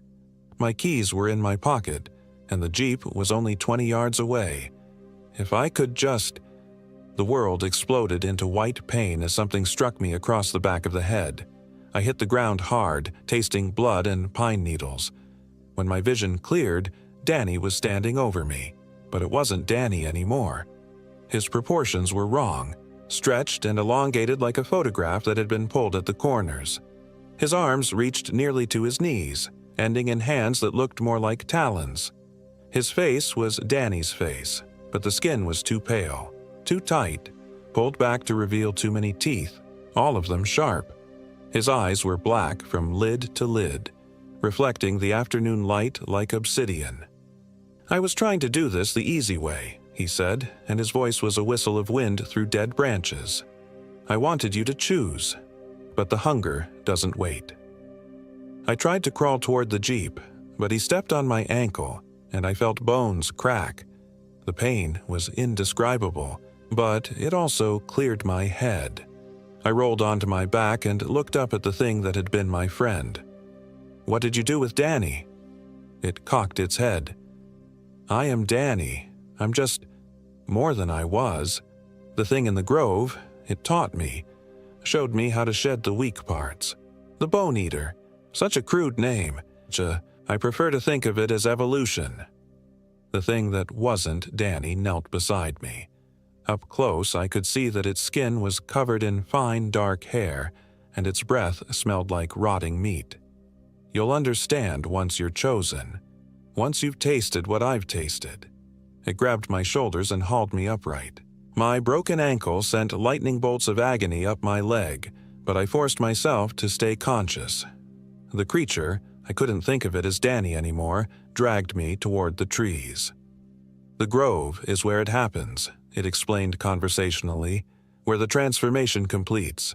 You'll fight it at first, but then you'll realize how good it feels to stop pretending to be human." We were halfway to the tree line when I remembered the survival knife on my belt. The creature was strong, impossibly strong, but it was focused on dragging me forward rather than watching my hands. I managed to work the knife free just as we entered the shadow of the pines. The first stab went between its ribs, and the creature screamed, a sound like breaking glass mixed with a mountain lion's shriek. Black blood spurted from the wound, hissing where it hit the pine needles. The thing dropped me and staggered backward, looking down at the knife handle protruding from its side. "That hurt," it said, sounding genuinely surprised. I was already moving, crawling as fast as I could toward a fallen log I could use for cover. Behind me, I heard the sick sound of the creature pulling the knife from its flesh, then its footsteps as it began to stalk me. "You can't run from what you are." "Mike," it called, "the hunger is in all of us. I'm just helping you find it." The fallen log provided temporary shelter, but I knew it wouldn't last long. My ankle was useless, my head was spinning from blood loss, and the creature was between me and any possible escape route. But as I huddled behind the rotting wood, I noticed something that gave me hope.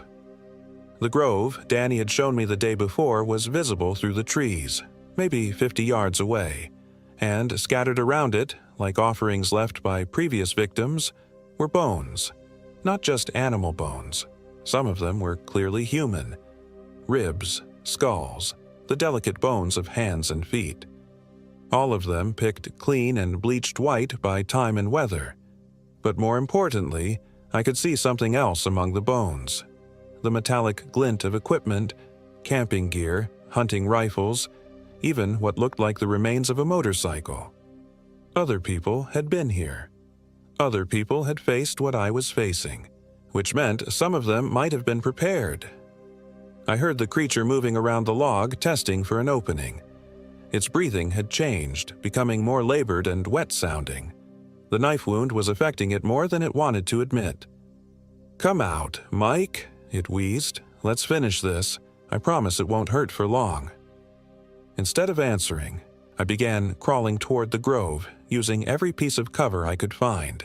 The creature's hearing was clearly enhanced, but its attention seemed focused on the area around the log. I made it 20 yards before it realized I'd moved.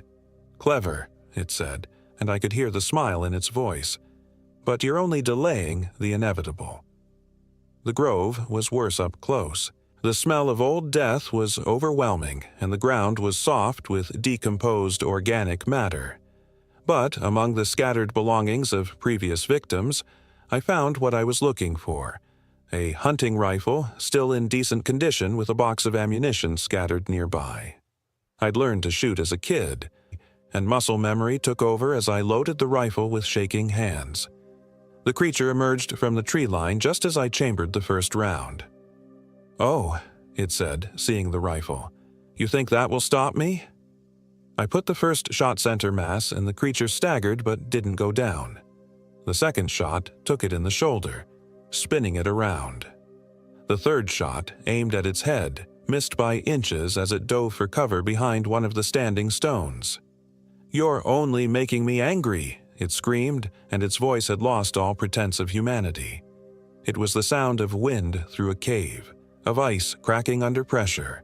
I tried to keep the rifle trained on its position, but my hands were shaking too badly to aim properly. Blood loss and shock were taking their toll, and I knew I only had a few more minutes of consciousness left. The creature appeared on my left, moving faster than anything its size should be able to move. I swung the rifle around and fired, but the shot went wide. Its claws raked across my chest, shredding my jacket and the skin beneath. I fell backward and the rifle skittered away across the bloody ground. "Now," the creature panted, looming over me. "Now you'll understand." It reached down with both hands, and I saw that its fingernails had grown even longer, curved like scythes. But as it leaned forward, its weight shifted onto its wounded side, and it stumbled slightly. That stumble saved my life. Instead of tearing out my throat as intended, its claws only scored deep furrows across my collarbone. I rolled away, screaming, and my hand closed around something hard and metallic. A camp hatchet, probably dropped by some long-dead hiker. The creature was recovering its balance when I swung the hatchet with everything I had left. The blade bit deep into its ankle, the same ankle that had been shot, and this time the scream that came from its throat was pure agony. It toppled sideways, and I followed it down, raising the hatchet again. The second blow caught it across the face, opening a gash from forehead to jaw. Black blood sprayed across the stone circle, hissing and smoking where it landed. "Mike!" it gasped, and for a moment its voice was almost human again. "Mike, please, it's still me in here. Danny, your friend." I hesitated, and that hesitation almost killed me.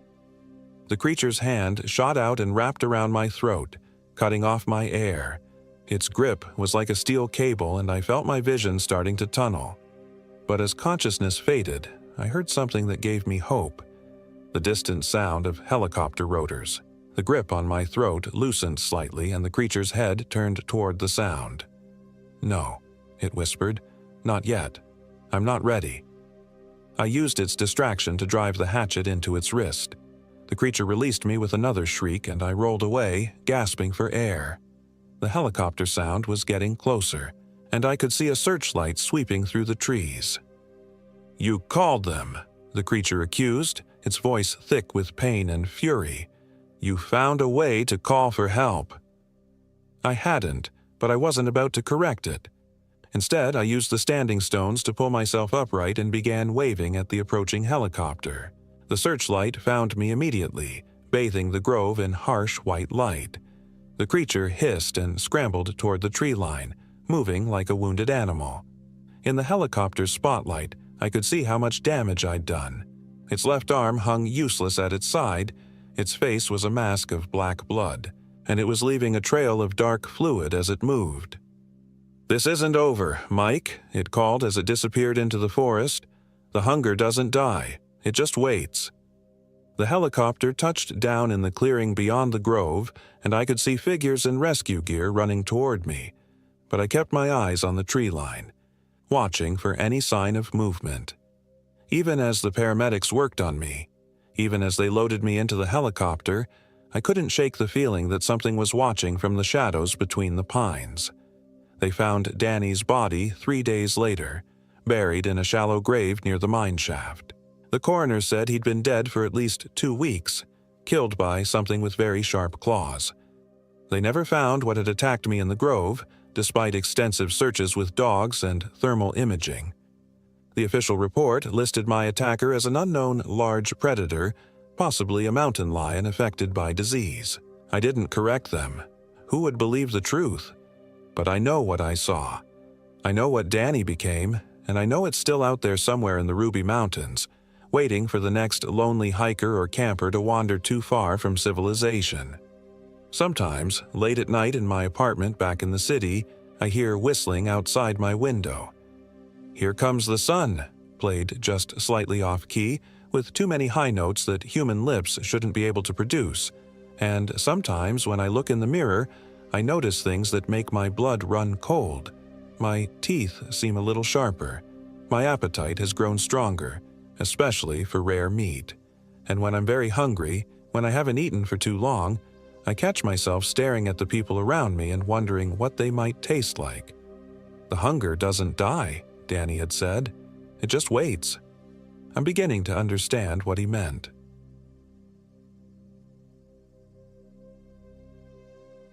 My name is James Anderson, and I am 34 years old. This happened in the Jarbidge Wilderness of northern Nevada, in a place where the mountains scrape the sky and civilization feels like a distant memory. I should have listened to the locals in Elko when they warned us about the Jarbidge. Should have paid attention when the gas station attendant's face went pale at the mention of our destination. Should have turned around when that old Shoshone man grabbed my arm and whispered, "Some things in those mountains ain't meant to be found, son." But I didn't listen. None of us did. It was supposed to be a simple 3-day hiking trip. Myself, my college roommate Marcus Chen, and our friend David Lopez from work. We'd been planning this Nevada wilderness adventure for months, needing an escape from our suffocating corporate jobs in Reno. The Jarbidge Wilderness area seemed perfect. 113,000 acres of untouched mountainous terrain, the most remote wilderness in Nevada, where you could hike for days without seeing another soul. That remoteness should have been our first warning. We drove up from Reno on a Friday morning in October, the aspen leaves already turning gold against the stark granite peaks. The 2-hour drive to the trailhead took us through increasingly desolate country, past abandoned mining claims and ghost towns that time had forgotten. Cell service died somewhere around Mountain City, our phones becoming expensive paperweights. "Just what we need," Marcus said, holding his iPhone up futilely. "A real digital detox." David laughed from the passenger seat, adjusting his thick-rimmed glasses. "Come on, man. When's the last time you went 3 days without checking email? This'll be good for us." I wish I could go back to that moment, to the easy camaraderie, the excitement of adventure ahead, before I knew what David would become. The Jarbidge guard station was unmanned when we arrived to pick up our wilderness permits. A handwritten note was taped to the door. "Due to staff shortage, self-register for backcountry permits. Emergency contact information available inside." The building was unlocked, dusty, and felt abandoned. An old logbook sat open on a wooden desk, the last entry dated 3 weeks prior. "Friendly place," Marcus muttered, signing us in. We shouldered our packs and hit the trail around noon, following the Jarbidge River toward the high country. The path was well maintained at first, winding through stands of mountain mahogany and Utah juniper. But as we climbed higher, the trail became fainter, more overgrown. Ancient blazes on trees looked weathered and unclear. By evening, we'd reached our planned campsite near Cougar Lake, a pristine alpine pond nestled in a cirque of granite walls. The setting sun painted the peaks blood red, and shadows began pooling in the valleys like dark water. We set up our tents in a meadow beside the lake, built a fire ring from loose stones, and settled in for what we expected to be a perfect wilderness evening. That's when the first strange thing happened. David had gone to gather firewood while Marcus and I prepared dinner. He returned 20 minutes later with an armload of dead branches, but something was off. He moved differently, too quietly, too deliberately. When he smiled at us, it lasted several seconds too long, his eyes not quite focused on our faces. "You okay, man?" I asked. "Fine," he said simply. Nothing more. David had always been the chatterbox of our group, constantly cracking jokes or launching into detailed explanations of whatever random topic caught his interest. This monosyllabic response was completely unlike him. Marcus caught my eye across the fire pit, his expression questioning. I shrugged it off. David was probably just tired from the hike. We cooked our freeze-dried meals over the camp stove and tried to get a fire going as darkness fell. But the wood wouldn't catch properly, no matter how we arranged it. The flames would flicker to life, burn weakly for a few minutes, then die out completely. Even with plenty of tinder and kindling, we couldn't maintain a decent fire. "Weird," Marcus said, striking another match. "This wood should burn fine." David sat on a log beside us, staring into the failed fire pit with an intensity that made my skin crawl. He hadn't touched his food, hadn't spoken since his brief response earlier. In the dying light, his face looked different somehow, the angles sharper, the shadows deeper. "David," I said, "you feeling all right?" He turned to look at me then, and for just a moment, I could have sworn his eyes reflected the faint starlight like an animal's. But when I blinked and looked again, they were normal. "I'm fine, James," he said in that same flat tone. We gave up on the fire and retreated to our tents as full darkness settled over the mountains. I lay in my sleeping bag listening to the absolute silence of the wilderness. No traffic, no electric hum, no human sounds at all. Just the faint whisper of wind through the pines and the distant call of an owl.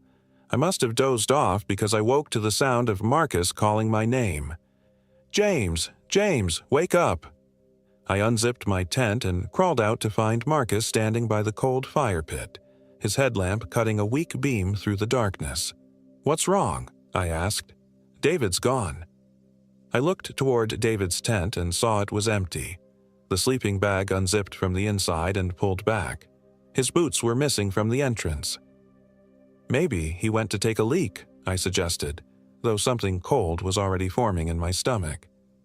"I've been calling for him for 10 minutes, Marcus said. "He's not answering." We spent the next hour searching the immediate area with our flashlights, calling David's name into the darkness. The sound seemed to be swallowed by the mountains, producing no echo, no response. It was as if the wilderness had absorbed him completely. "We should wait until morning," I finally said. "He couldn't have gone far in the dark. Maybe he got turned around and found shelter somewhere." But I didn't believe it. David was an experienced hiker, not the type to wander off in unfamiliar terrain after dark. And there was something else. Something I didn't want to admit even to myself. When we'd searched near his tent, I'd noticed footprints in the soft earth leading away from our camp. They were definitely David's boots, but the prints looked wrong somehow. Too deep, too far apart, as if he'd been walking differently. We barely slept the rest of the night. Every sound made us jump. The crack of a branch, the rustle of leaves, the distant howl of a coyote that seemed to go on far too long. Dawn brought no relief. We packed up camp and began a systematic search of the area, expanding our radius as the morning wore on. The weather had turned overnight. Thick clouds obscured the peaks and a cold wind carried the promise of snow. Our GPS units, which had worked fine the day before, now showed our location as a blank area on the map. No topographical features, no trail markers, just empty space. "That's impossible," Marcus said, shaking his GPS unit. "This thing has the entire state mapped." My own unit showed the same thing. According to the satellite navigation, we were standing in the middle of nowhere, in a place that didn't exist on any map. Around noon, we heard David calling, "Help! Over here!" The voice came from somewhere up the slope, beyond a thick stand of bristlecone pines. Marcus and I looked at each other with relief and terror in equal measure. "David!" I shouted back. "Where are you?" "Down here! I'm hurt!" We crashed through the undergrowth following his voice. The trees seemed to close in around us, their gnarled branches catching at our clothes and packs. The temperature was dropping steadily, and ice was beginning to form on the rocks. We found him in a small clearing, sitting with his back against a dead tree. He was wearing the same clothes from the night before, but they were somehow clean. No dirt, no tears, no sign that he'd spent hours wandering through the wilderness. His face was pale, almost gray, and when he smiled at us, I noticed his teeth looked different, sharper. "Thank God you found me," he said, but his voice carried no emotion, no relief. I got lost in the dark, fell down a ravine. Are you hurt? Marcus asked, rushing to his side. Just some bruises. I'm fine now. But he wasn't fine. Everything about David screamed wrongness. The way he moved as he stood up, too fluid, too graceful. The way his eyes seemed to look through us rather than at us. The complete absence of any injury despite claiming to have fallen down a ravine. And there was something else. The clearing where we'd found him was wrong too. Despite being completely enclosed by dense forest, no snow was falling here. The ground was bare, dark earth, and I could smell something underneath the pine scent, something organic and rotten, like meat left too long in the sun. We should head back to the trail, I said, fighting the urge to run. Get you checked out properly. David nodded, shouldering his pack with movements that were too quick, too precise. Good idea. The hike back to our original campsite took twice as long as it should have. The trail seemed to shift around us, familiar landmarks appearing in the wrong places. Twice we came to forks in the path that hadn't been there before. Our compasses spun wildly, unable to find magnetic north. By the time we reached Cougar Lake, the snow was falling heavily. Large, wet flakes that stuck to everything and quickly began accumulating.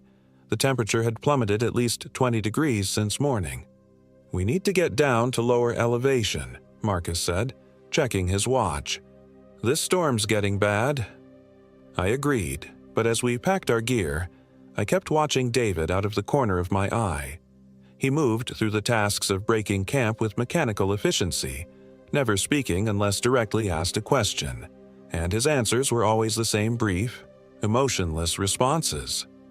The strangest thing was his reaction to the cold. Marcus and I were bundling up in layers, our breath forming clouds in the frigid air. But David seemed completely unaffected. He wore only a light fleece jacket, and I never saw him shiver once. We started down the trail as the storm intensified. The snow was coming down so hard now that visibility was reduced to maybe 20 feet.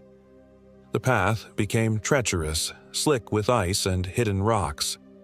Marcus and I stumbled and slipped constantly, but David moved with sure-footed confidence, as if he could see perfectly in the whiteout conditions. "How much farther to the trailhead?" Marcus shouted over the wind. I checked my GPS again. Still nothing. Just that blank, empty space where we apparently didn't exist. "I'm not sure," I admitted. "Maybe 3 miles?" But the trail kept going down, switchbacking through terrain I didn't recognize. We should have reached familiar landmarks by now. The wooden bridge over Jarbidge Creek, the old mining cabin, the junction with the main trail. Instead, we descended through forest that grew denser and darker with each turn. The trees here were wrong. Twisted pines with needles that looked almost black, their branches reaching out like gnarled fingers. Between them, I caught glimpses of other shapes moving in the storm, shadow forms that vanished when I tried to focus on them. "James," Marcus called from behind me, "something's wrong with the snow." I stopped and looked back.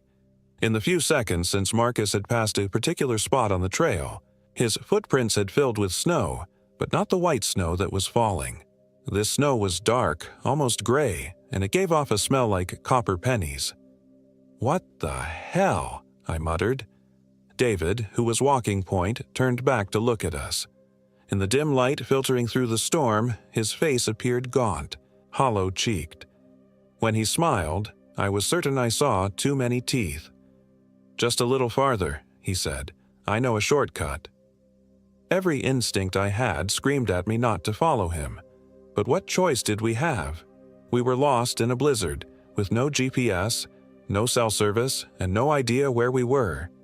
David, whatever was wrong with him, seemed to know the way. He led us off the main trail onto a barely visible path that wound between massive granite boulders. The wind died away here, and the silence was profound. No sound of snow falling, no creak of trees in the wind. Just our breathing and the crunch of our boots on the ground. The path opened into a canyon I was certain hadn't been on any of our maps. The walls rose steeply on either side, dark stone that seemed to absorb what little light remained. At the far end, I could see structures, old buildings partially collapsed and overgrown with dead vegetation. "What is this place?" Marcus whispered.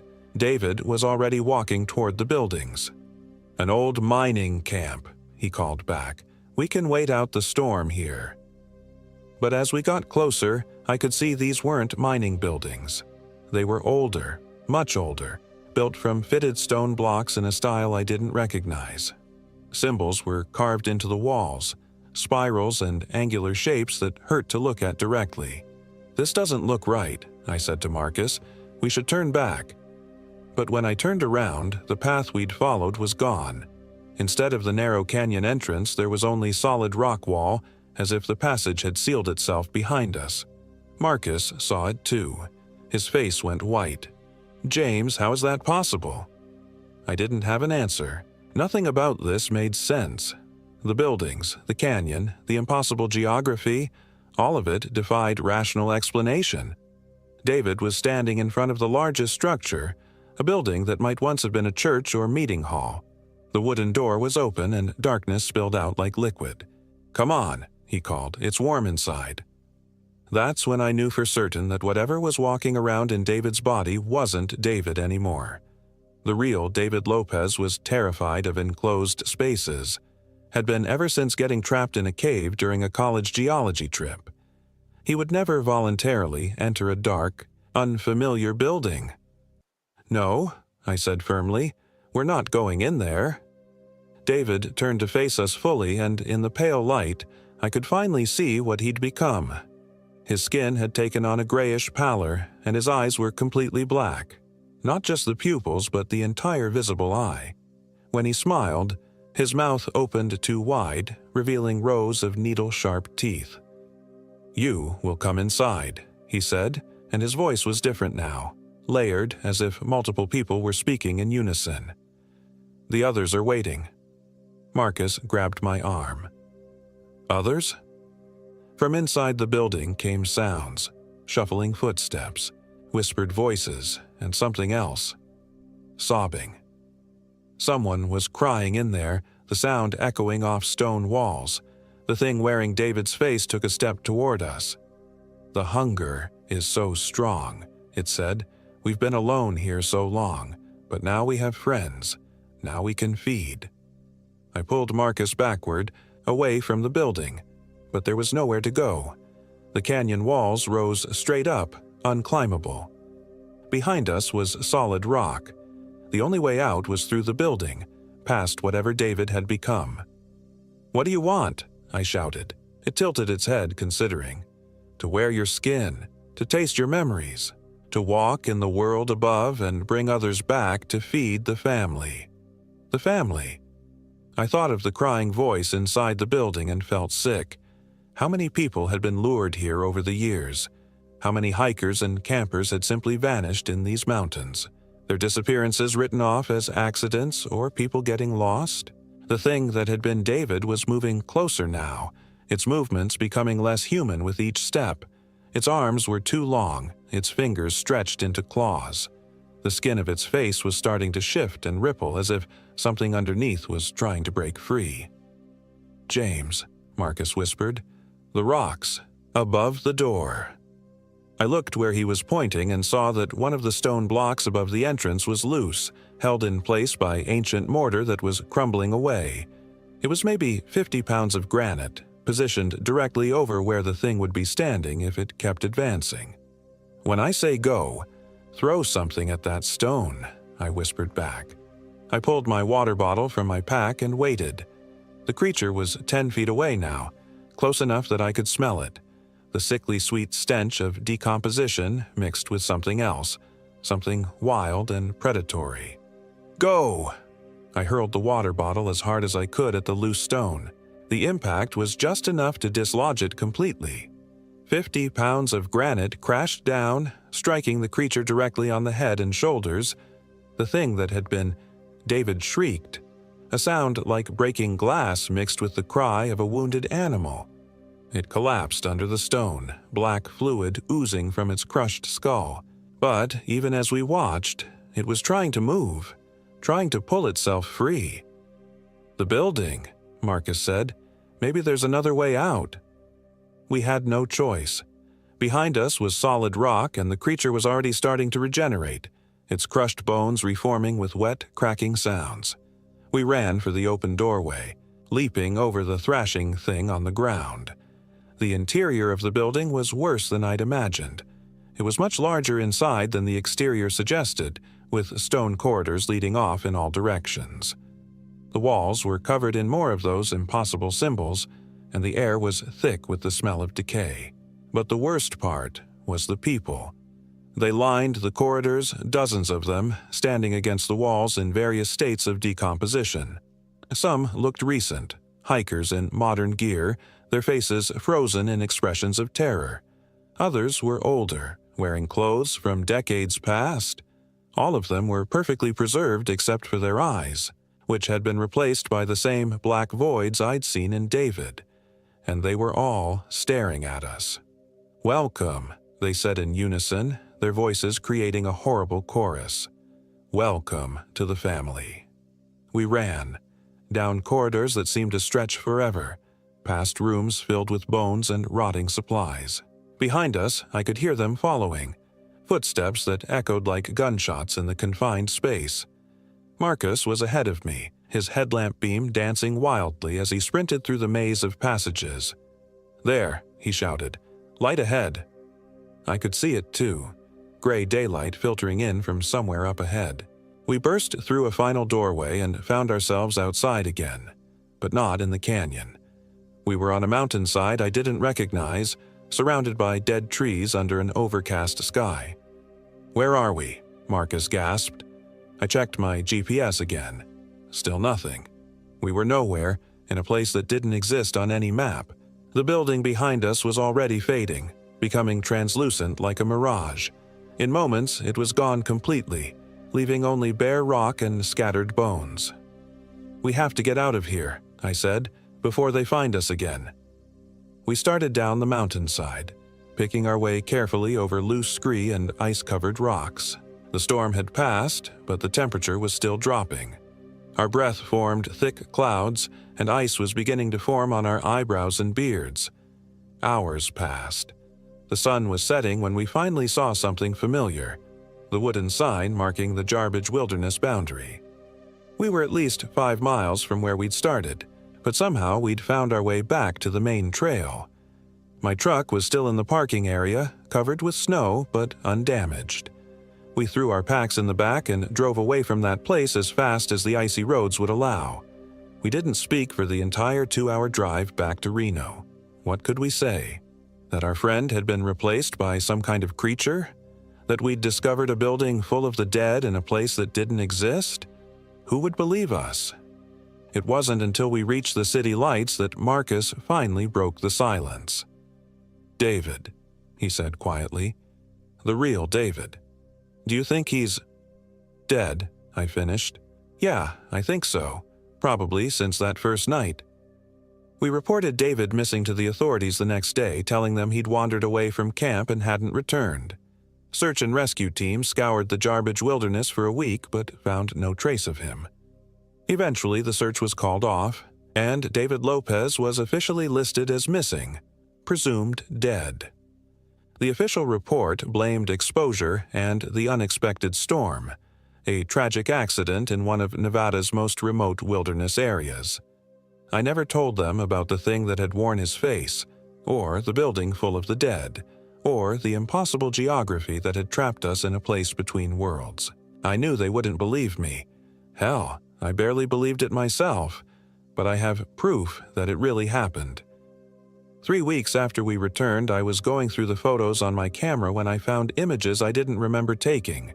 Pictures of the canyon that shouldn't exist, of the stone building with its impossible architecture, and in one photo, a group shot Marcus had taken of David and me by the lake on our first night, David's face was wrong, subtly wrong, in a way that only became apparent when I looked at it closely.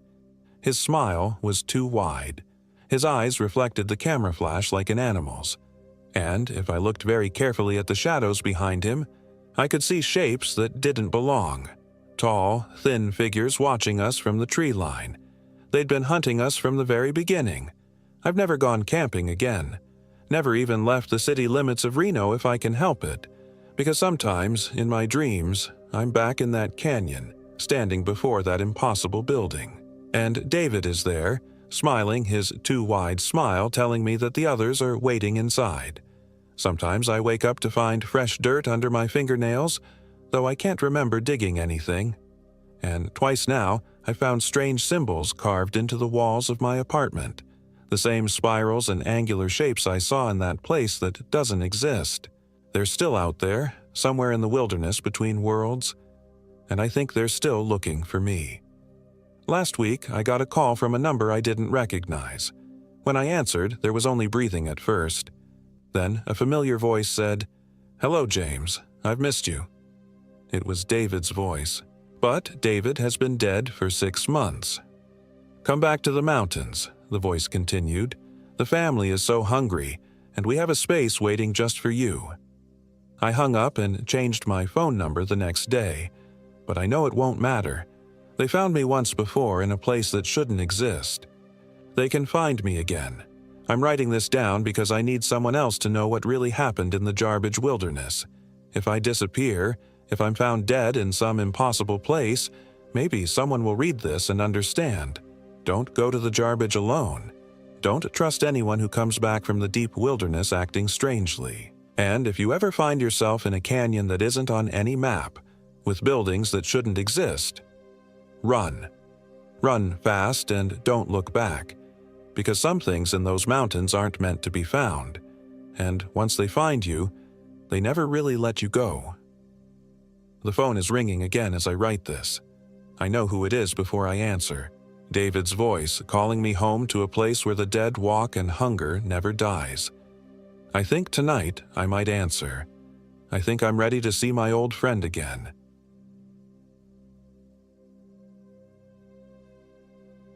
My name is Michael Williams, and I am 28 years old. This happened in the Ruby Mountains of northeastern Nevada, in a place that no longer exists on any map I've tried to find since. The plan was simple enough. 4 college friends reuniting for a weekend camping trip in Lamoille Canyon, celebrating Jake's promotion at his engineering firm. We'd done this before, smaller trips, closer to civilization, but this time Jake wanted something more remote. "Let's really get away from it all," he'd said, spreading topographical maps across his kitchen table 3 weeks prior. "No cell towers, no tourists, just us in the wilderness." I should have known better. I should have insisted we stick to the established campgrounds near Angel Lake. But there's something seductive about Jake's enthusiasm that's always been hard to resist. Even back in college, when he'd convince us to sneak into abandoned buildings or explore the steam tunnels beneath campus, his excitement was infectious. Sarah called it his golden retriever energy. Boundless, optimistic, and utterly convinced that everything would work out fine. Sarah Gonzalez was our voice of reason, the one who packed first aid kits and backup batteries while the rest of us forgot essentials like can openers. At 26, she was already a seasoned nurse practitioner, and her calm competence in crisis situations had saved our asses more times than I could count. If anyone could keep us safe out there, it was her. The 4th member of our group was Tommy Chen, Jake's roommate and my oldest friend. We'd known each other since middle school, bonded over a shared love of horror movies and an equally shared inability to take anything seriously. Tommy was the kind of guy who'd crack jokes during a funeral, not out of disrespect, but because humor was his defense mechanism against everything dark and uncertain in the world. We met at Jake's place in Reno on Friday morning, our vehicles loaded with enough gear for a small expedition. The October air was crisp and clean, with that particular quality of light that only comes in the high desert, sharp and golden and infinite. Jake had chosen our destination carefully, a remote section of the Ruby Mountains, accessible only by a rough 4-wheel drive track that wound up from Lamoille Canyon into some of the most isolated country in Nevada. It's called Broken Arrow Basin, he explained, pointing to a spot on his GPS unit where the topo lines bunched together like a clenched fist. "My buddy from work says there's incredible fishing up there, and we'll have the whole place to ourselves. No permits required, no ranger stations, nothing but pure wilderness." The drive took longer than expected. The paved road through Lamoille Canyon was beautiful enough, towering granite walls and aspen groves already touched with autumn gold, but the turnoff Jake was looking for proved elusive. We spent an hour driving back and forth along the canyon floor, checking and rechecking GPS coordinates that seemed to shift every time we looked at them. "This is weird," Sarah said, leaning over my shoulder to study the screen. "The waypoint keeps jumping around. Is your GPS acting up?" I checked my phone. No signal, which wasn't surprising this far into the mountains, but the GPS should have been working fine. The satellite view kept pixelating and refreshing, showing terrain that didn't quite match what we could see through the windshield. "There," Tommy said suddenly, pointing through the passenger window. "That's gotta be it." The track was barely visible, twin ruts disappearing up a steep, rocky slope between two massive granite outcroppings. No signs, no trail markers, just a gap in the forest that looked like it might once have been a road. "You sure this is right?" I asked, but Jake was already grinning. "Only one way to find out." The climb was brutal. My Jeep, loaded down with gear and passengers, groaned and complained as we crawled up switchbacks that seemed designed to test the limits of physics. Loose shale cascaded down the hillside with every turn of the wheels, and more than once I found myself holding my breath as we balanced on narrow ledges with nothing but empty air on one side. "Jesus Christ, Jake," Tommy muttered, gripping the roll bar as we bounced over a particularly nasty section of broken rock. "Are you sure this leads anywhere? It looks like nobody's been up here in decades." But Jake was undeterred, consulting his GPS with the single-minded focus of a pilgrim following a holy vision. The device had stopped jumping around, now showing a steady path toward our destination, though the topographical features on the screen bore little resemblance to the jagged wilderness surrounding us. After 2 hours of grinding ascent, the track finally leveled out into a broad alpine meadow ringed by peaks that seemed to scrape the belly of the sky. Broken Arrow Basin was everything Jake had promised and more, a hidden pocket of wilderness that felt untouched by human presence. A small lake reflected the mountains like polished obsidian, and a creek meandered through the grass, its water so clear I could count individual pebbles on the bottom. "Holy shit," Sarah breathed. "This is incredible." We set up camp in a grove of aspens near the lake's edge, the trees' yellow leaves creating a canopy that filtered the afternoon sunlight into dancing patterns on the ground. The silence was absolute. No traffic, no aircraft, no distant human sounds of any kind. Just the whisper of wind through the aspens and the gentle lapping of water against the shore. That first evening passed like a dream. We cooked steaks over an open fire, shared stories and inside jokes, and marveled at a night sky so dense with stars it seemed like we could reach up and grab handfuls of them. The Milky Way stretched overhead like a river of light, and shooting stars etched brilliant scratches across the darkness. "God, I'd forgotten what real night looks like," Sarah said, lying on her back with her head pillowed on her jacket. "In the city, you forget there's a whole universe up there." Tommy was already snoring in his sleeping bag, the day's drive having taken its toll. Jake sat poking at the fire with a stick, sending spirals of sparks up into the star-drunk sky. "Thanks for this," I told him, "for organizing everything. It's exactly what we all needed." He smiled, his face lit orange by the flames. "I told you this place was special." My buddy wasn't kidding. It's like stepping back in time, you know? Like we're the first people to ever see this. I should have paid more attention to the way he said that, should have noticed the slight emphasis on first people, or the way his eyes seemed to reflect the firelight a little too brightly. But I was tired and content and lulled by the absolute peace of the place. Within minutes of crawling into my sleeping bag, I was fast asleep. I woke to the sound of Jake vomiting. The digital display on my watch read 3:17 a.m. The fire had died to glowing embers, and the air was cold enough to turn my breath into visible clouds. Jake was 20 feet away, bent over behind a fallen log, retching violently. "Hey," I called softly, not wanting to wake the others. "You okay?" He straightened up slowly, wiping his mouth with the back of his hand. In the starlight, his face looked pale and drawn. "Yeah, I'm fine. Must have been something I ate. That steak, maybe." But we'd all eaten the same steaks, and the rest of us felt fine. I watched him stumble back toward his sleeping bag, moving like a man much older than his 29 years. "You sure you don't need anything? Sarah's got some antacids in her pack." No, I'm good. Just need to sleep it off." He zipped himself back into his bag and was silent. But sleep didn't come easily after that. Every few minutes I'd hear him shifting around, muttering under his breath in a voice too low to make out the words. And once, around 4 a.m., I could have sworn I heard him laughing, a sound so soft and strange it might have been the wind. Morning brought coffee and the smell of bacon, and Jake seemed back to his normal self. He was up before the rest of us, already tending the fire and boiling water for coffee when I crawled out of my sleeping bag. "Feeling better?" I asked. "Much. Think it was just altitude or something. This is pretty high up. What, 8,000 feet?" "Something like that." I studied his face in the morning light. The pallor was gone, replaced by a healthy glow that made his skin seem almost luminous. "You look good. Better than good, actually." "Mountain air," he said, grinning. "Nothing like it." We spent the morning exploring the area around the lake. The fishing was indeed spectacular. Tommy pulled 3 fat cutthroat trout out of the water in less than an hour, using nothing but basic spinners and his own infectious enthusiasm.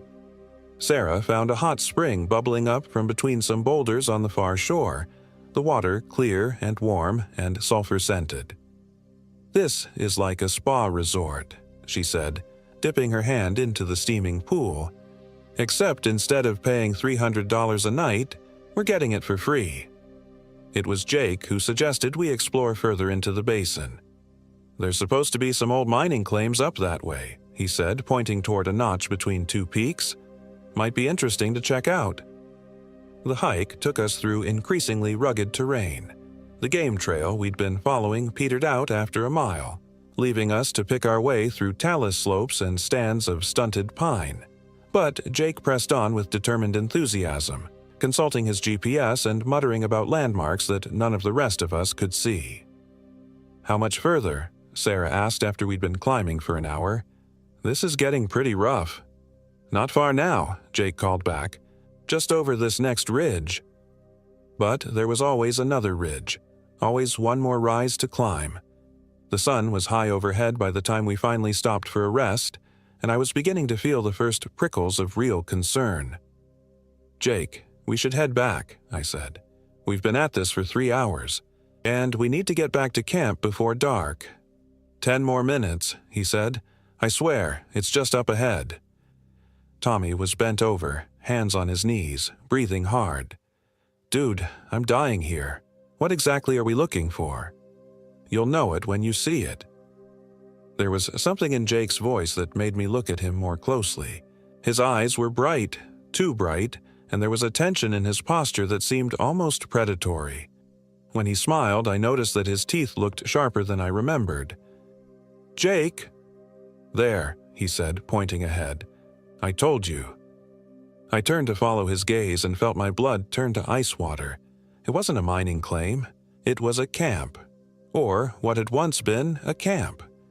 3 small tents were scattered around a clearing, their fabric weathered and torn. A cold fire ring sat in the center, filled with ashes so old they'd turned to powder. Backpacks and sleeping bags lay scattered around the site, some torn open as if by claws. "Jesus," Tommy whispered. "What happened here?" Sarah was already moving toward one of the tents, her nurse's instincts overriding her caution. "Hello," she called. "Is anyone here? Do you need help?" The tent she'd approached was unzipped, its flap hanging open like a mouth. She knelt down and peered inside, then recoiled with a sharp intake of breath. "What is it?" I asked. There's something in here. Clothes, I think. But they're—" She swallowed hard. "They're laid out like someone was wearing them, but there's no one inside." I looked around the campsite with growing unease. Now that I was looking more closely, I could see that all the tents were the same, unzipped from the inside, empty of people but full of personal belongings. Boots sat beside sleeping bags as if their owners had simply stepped out of them. Watches and jewelry glinted in the filtered sunlight. "We need to get out of here," I said. "Now." "Relax," Jake said. "They probably just went for a hike, got caught in bad weather or something. Jake, look at this place. Look at how old everything is. This camp has been abandoned for months, maybe years. Has it?" I turned to stare at him. There was something wrong with his voice, something that made the hair on the back of my neck stand up. "What did you say?" He was smiling again, that same bright, sharp smile. "I said, has it? Are you sure about that, Mike?" I looked back at the campsite and felt the world tilt sideways. The tents no longer looked weathered and old. The fabric was clean, the colors bright. Steam rose from a coffee pot sitting beside the fire ring, and I could see fresh food laid out on a camp table that definitely hadn't been there a moment before. "What the hell?" Tommy's voice was tight with fear. "That wasn't here before. None of this was here." Sarah grabbed my arm. "We're leaving. Right now." But when we turned around, Jake was gone. "Jake!" I called. "Jake!" No answer. The forest around us was silent as a tomb. "This is fucked," Tommy said. "This is seriously fucked. We need to get back to camp and call for help." "There's no cell service up here," Sarah reminded him. "We're on our own." We spent the next hour searching for Jake, calling his name until our voices were hoarse, but it was like he'd simply vanished into thin air. Finally, with daylight beginning to fade, we had no choice but to head back toward our own camp. The return trip was a nightmare. Without Jake's GPS and his seemingly supernatural ability to navigate the unmarked terrain, we found ourselves lost within the first mile. Game trails that had seemed clear on the way up now branched and diverged into a maze of possibilities. Landmarks I was sure I remembered proved elusive, hidden behind ridges or obscured by stands of trees. "Are we going the right way?" Sarah asked. I wished I could give her a confident answer. The truth was, I had no idea. The mountains all looked the same now, jumbled granite peaks that seemed to shift and rearrange themselves when I wasn't looking directly at them. My compass spun lazily, unable to find magnetic north. "Let's just keep heading downhill," I said. "Eventually we'll hit the creek, and we can follow that back to the lake." But downhill led us into a narrow canyon that I didn't remember climbing through on the way up. The walls pressed in on either side, topped by a strip of sky so narrow it might have been a crack in the earth. Our footsteps echoed strangely in the confined space, coming back to us distorted and multiplied. "I don't like this," Tommy said. "This feels wrong." He was right. Everything about the canyon felt wrong. The way the shadows fell, the quality of the light, the subtle wrongness in the echoes of our voices. It was like walking through a funhouse mirror version of the mountains we'd been hiking through all day. "Wait," Sarah said suddenly. "Do you hear that?" I stopped walking and held my breath. At first there was nothing, just the sound of wind moving through the canyon. Then I heard it, a low, rhythmic sound like someone breathing heavily or laughing. "Jake," I called. The sound stopped immediately. "Jake, is that you? We've been looking for you." Silence. Then, from somewhere ahead of us in the canyon, "Michael." It was Jake's voice, but there was something wrong with it. It was too low, too resonant, like it was coming from the bottom of a well. "Jake, where are you?" "I'm here, Michael. I'm right here." But there was no one in sight. The canyon stretched ahead of us, empty and shadowed. "This is bullshit," Tommy said. "Jake, quit fucking around. We're cold and tired and we want to go back to camp." "Tommy." The voice came from a different direction now, from somewhere behind us. "Tommy, my old friend." We spun around, but the canyon behind us was as empty as the path ahead. "What's wrong with his voice?" Sarah whispered. I didn't have an answer. All I knew was that every instinct I possessed was screaming at me to run. But run where? We were lost in a maze of stone, and something that sounded like our friend but wasn't our friend was playing games with us in the growing darkness. "We need to find a way out of this canyon," I said. "Now." But as we started walking again, I realized that the canyon had changed. Where there had been one path before, now there were three, diverging into the mountain like the fingers of a hand. I stared at the branching passages, my mind refusing to accept what I was seeing. "Those weren't there before," Sarah said. "Maybe we just didn't notice them." "Mike!" Her voice was steady, but I could hear the fear underneath. "Those passages weren't there before." The sound of breathing came again, closer now. It seemed to be coming from all three passages at once, a chorus of respiratory whispers that made my skin crawl. Michael, Tommy, Sarah. Jake's voice, but speaking our names like he was tasting them. "Why are you running from me?" "Because you're not Jake," Sarah said loudly. "Whatever you are, you're not our friend." Laughter echoed from the stone walls. Jake's laughter, but wrong, twisted into something predatory and hungry. "Of course I'm Jake. I'm exactly who I've always been. I just understand things now. I see things clearly." "See what?" I called back. "How hungry I am." The temperature in the canyon seemed to drop 20 degrees. My breath came out in visible puffs and ice began forming on the rock walls around us. "Run," I whispered.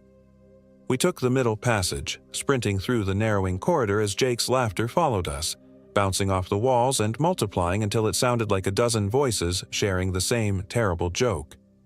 The path twisted and turned, leading us deeper into the mountain's heart. Behind us, I could hear footsteps, but they didn't sound right. They came too fast, with a rhythm that suggested something moving on more than two legs. And underneath the sound of pursuit, there was another noise. A low, constant growling that seemed to vibrate through the stone itself. "There," Sarah pointed ahead. "Light." The passage opened onto a wide ledge overlooking a valley I'd never seen before. The terrain below was wrong, twisted and barren, dotted with the bleached bones of trees that looked more like reaching fingers than any vegetation that should exist at this altitude. In the distance, I could see structures that might have been buildings, but they were too far away and too distorted by heat shimmer to make out clearly. "Where are we?" Tommy gasped. I checked my compass again. The needle spun wildly, pointing first north, then south, then settling on a direction that couldn't possibly be correct. "I don't know." "Well, we can't go back," Sarah said. She was right. The passage behind us had filled with shadows that moved independently of any light source, and somewhere in those shadows, something was laughing. We made our way down into the valley, following what might have been a game trail through the dead landscape. The silence was absolute. No birds, no insects, no wind, just the crunch of our footsteps on ground that felt unstable beneath our feet. "This isn't Nevada," Tommy said. "This isn't anywhere." I was beginning to think he was right. The geography was all wrong, the sky was the wrong color, and the air tasted of copper and old meat. We weren't in the Ruby Mountains anymore. We weren't anywhere that existed on any map. "Look," Sarah said, pointing ahead. One of the distant structures was closer now, close enough to make out details. It was a cabin, or had been once. The walls were made of logs so old they'd turned black, and the roof sagged under the weight of something that might have been snow but looked too dark, too organic. "Should we check it out?" Tommy asked. "Do we have a choice?" The cabin was empty, but it felt occupied. Personal belongings were scattered around the single room. Clothes, books, camping gear. A fire had been built in the stone fireplace, but the ashes were cold. On the rough wooden table sat 3 plates, 3 cups, 3 sets of utensils. As if someone had been expecting us. "This is fucked," Tommy said again. "This is seriously, completely fucked." I picked up one of the books from the table. It was a journal, the pages filled with handwriting I didn't recognize. The entries were dated, starting 3 weeks ago. Day 1. Made it to Broken Arrow Basin. Jake says this place is special. Going to be an amazing trip. Day 3. Jake's been acting strange. Went off by himself last night. When he came back, he seemed different, hungry. Day 5. Tommy's missing. Jake says he went for a walk and got lost, but I found blood on the rocks near the lake. Sarah thinks we should leave, but Jake won't let us. Day 7. Sarah's gone now too. It was Jake. I saw him do it, but it wasn't Jake. Jake doesn't have teeth like that. Jake doesn't move like that. Jake doesn't. The entry ended abruptly, the pen trailing off into a jagged line across the page. "Guys," I said, but when I looked up, Tommy and Sarah were gone. The cabin was empty except for me and the sound of my own breathing. On the table, 2 of the 3 plates had been cleared away, leaving only mine and a single set of utensils. "Michael." I spun around. Jake stood in the doorway, silhouetted against the dying light. But his proportions were wrong. Too tall, too thin, with fingers that hung down past his knees. "I've been waiting for you," he said. "You're not Jake." "I'm exactly Jake, just improved, evolved. Do you know how long I've been hungry, Michael? How long I've been waiting for someone to stumble into my valley?"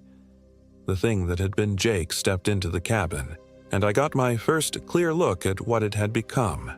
The basic shape was human, but everything else was wrong. Its skin was pale and translucent, showing the dark network of veins beneath. Its eyes were black from lid to lid, and when it smiled I could see rows of needle-sharp teeth that went back far into its throat. "The others were good," it said, licking its lips with a tongue that was too long and too dark. "But I've been saving you for last. Best friends should always be savored." I backed away until I hit the wall, my mind gibbering with terror.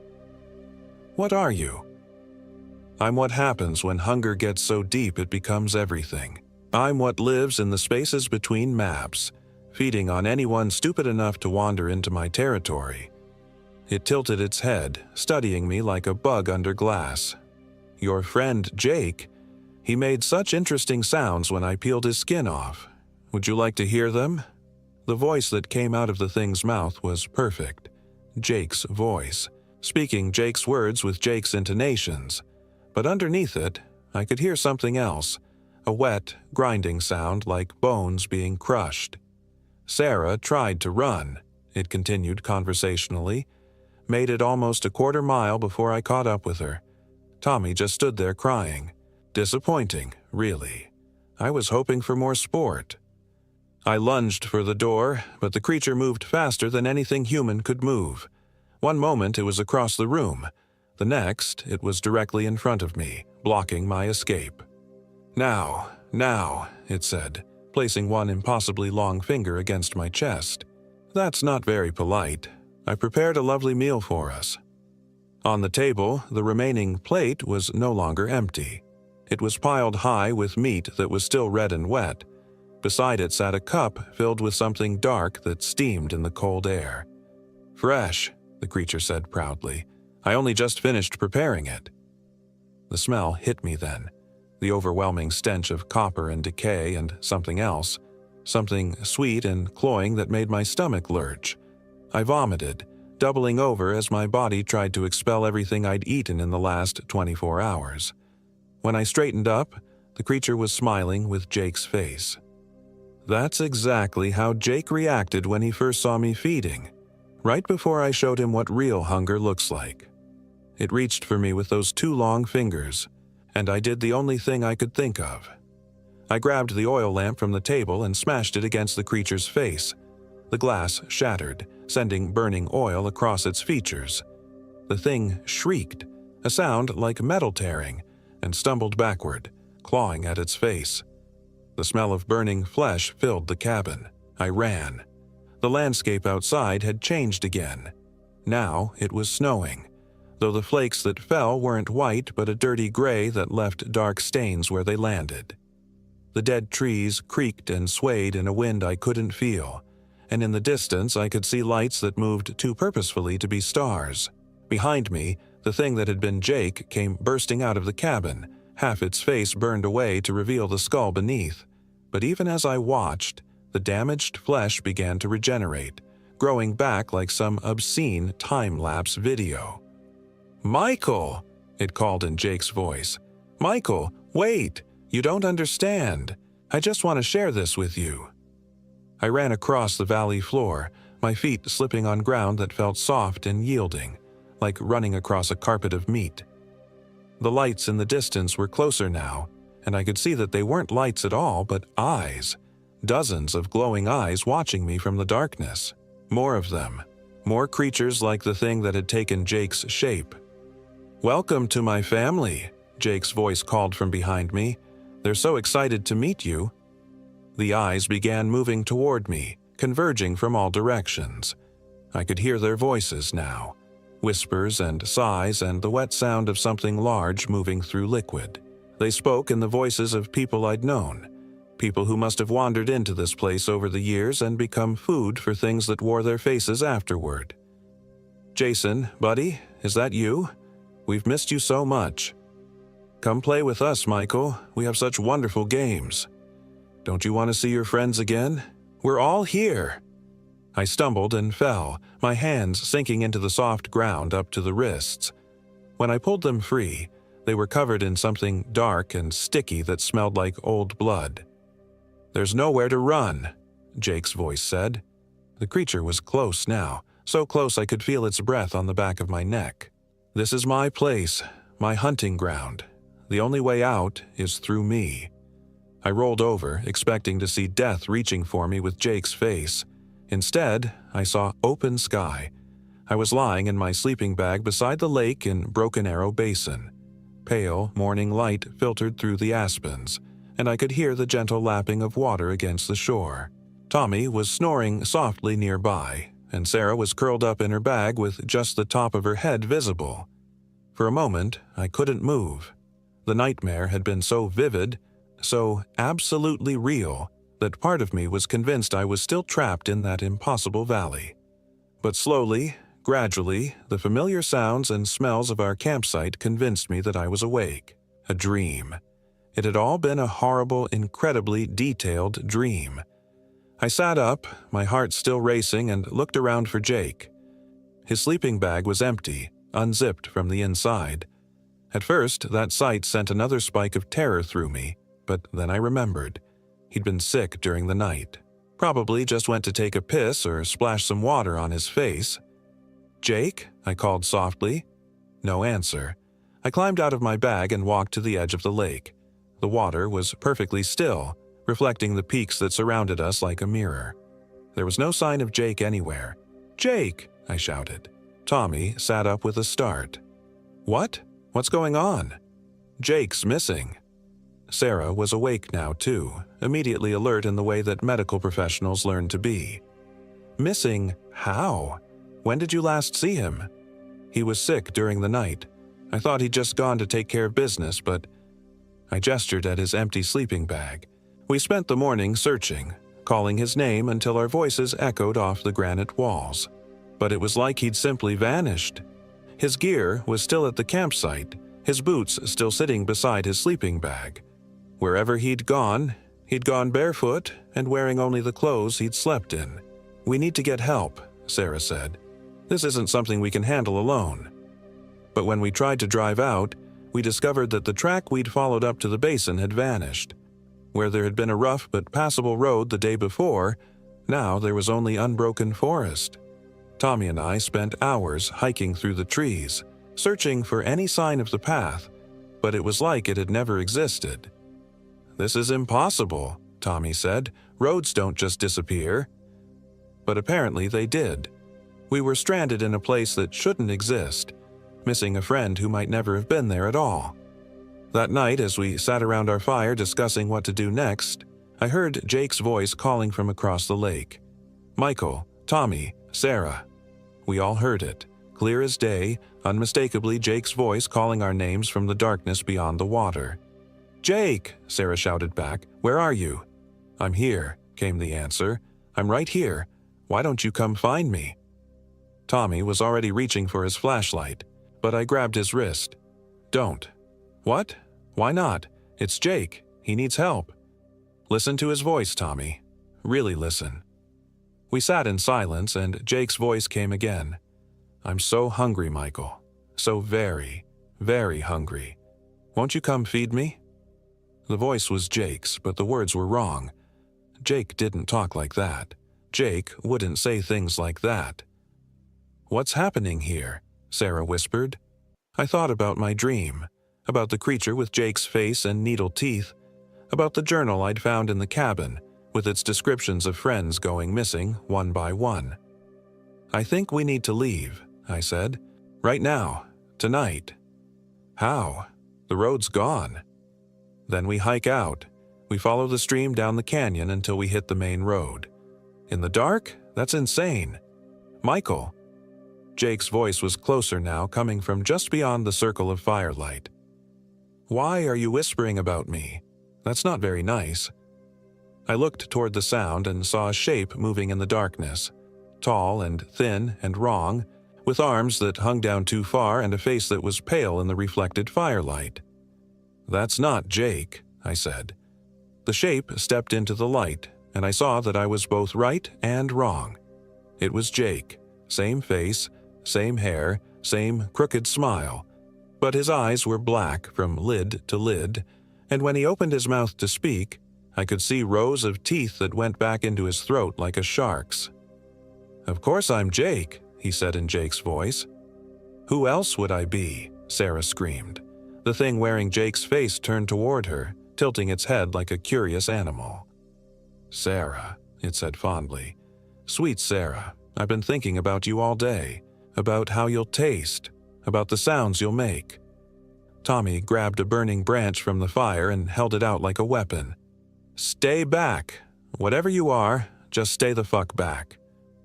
Jake laughed, his normal, infectious laugh that I'd heard 1,000 times before. But coming from that pale face with those black eyes, it was the most terrifying sound I'd ever heard. "Tommy, Tommy, Tommy, still the funny man, even now. Do you want to hear a joke? Here's a joke. What's the last thing your friends saw before they died?" "Our friends aren't dead," Sarah said, but her voice was shaking. "Aren't they? Are you sure about that?" "Sarah, because I remember peeling their skin off. I remember the way they screamed when I showed them what I really was." The creature took a step closer, and I could see that its feet were wrong too. Too long, with too many joints, ending in claws instead of toes. "Run!" I whispered. "What?" "Run!" We scattered in different directions, crashing through the aspens in blind panic. Behind us, Jake's laughter followed, joined by other voices. Tommy's voice, Sarah's voice, my own voice calling out from the darkness. "Michael, where are you going? This is such a fun game." "Sarah, don't leave me here alone. I'm scared." "Tommy, help me. It's got me. It's got me." But I could see Tommy running ahead of me, and Sarah was off to my left, so the voices were lies. More of the creatures, wearing the faces and voices of my friends. I ran until my lungs burned and my legs gave out, finally collapsing behind a fallen tree deep in the forest. The voices continued calling for a while, then gradually faded into silence. Hours passed. The moon set, leaving the forest in absolute darkness. I huddled behind the log, listening for any sound that might indicate pursuit, but heard nothing except the normal sounds of night. Owls hooting, branches creaking in the wind. When dawn finally came, I cautiously made my way back toward the lake. Our campsite was exactly as we'd left it, with one exception. 3 sleeping bags lay empty beside the cold ashes of our fire, all unzipped from the inside. I was alone. I spent that day gathering supplies and trying to find a way out of the basin. But every trail I followed led back to the lake. Every ridge I climbed looked down on the same impossible geography. It was like being trapped inside a puzzle box with no solution. That evening, as I sat beside my rebuilt fire, they came back. All 3 of them, Jake, Tommy, and Sarah, walking out of the forest like they'd just returned from a pleasant hike. They looked exactly like themselves, dressed in the same clothes they'd been wearing when we ran. The only difference was their eyes, which were black from lid to lid. "Michael," Jake called out cheerfully. "There you are. We've been looking everywhere for you." "Where did you go?" Sarah asked, sitting down beside the fire like nothing had happened. "We woke up, and you were gone." "We were so worried," Tommy added. I stared at them, my mind reeling. They looked perfect, exactly like my friends with all the right mannerisms and expressions. If it hadn't been for their eyes, I might have believed they were real. "You're not them," I said.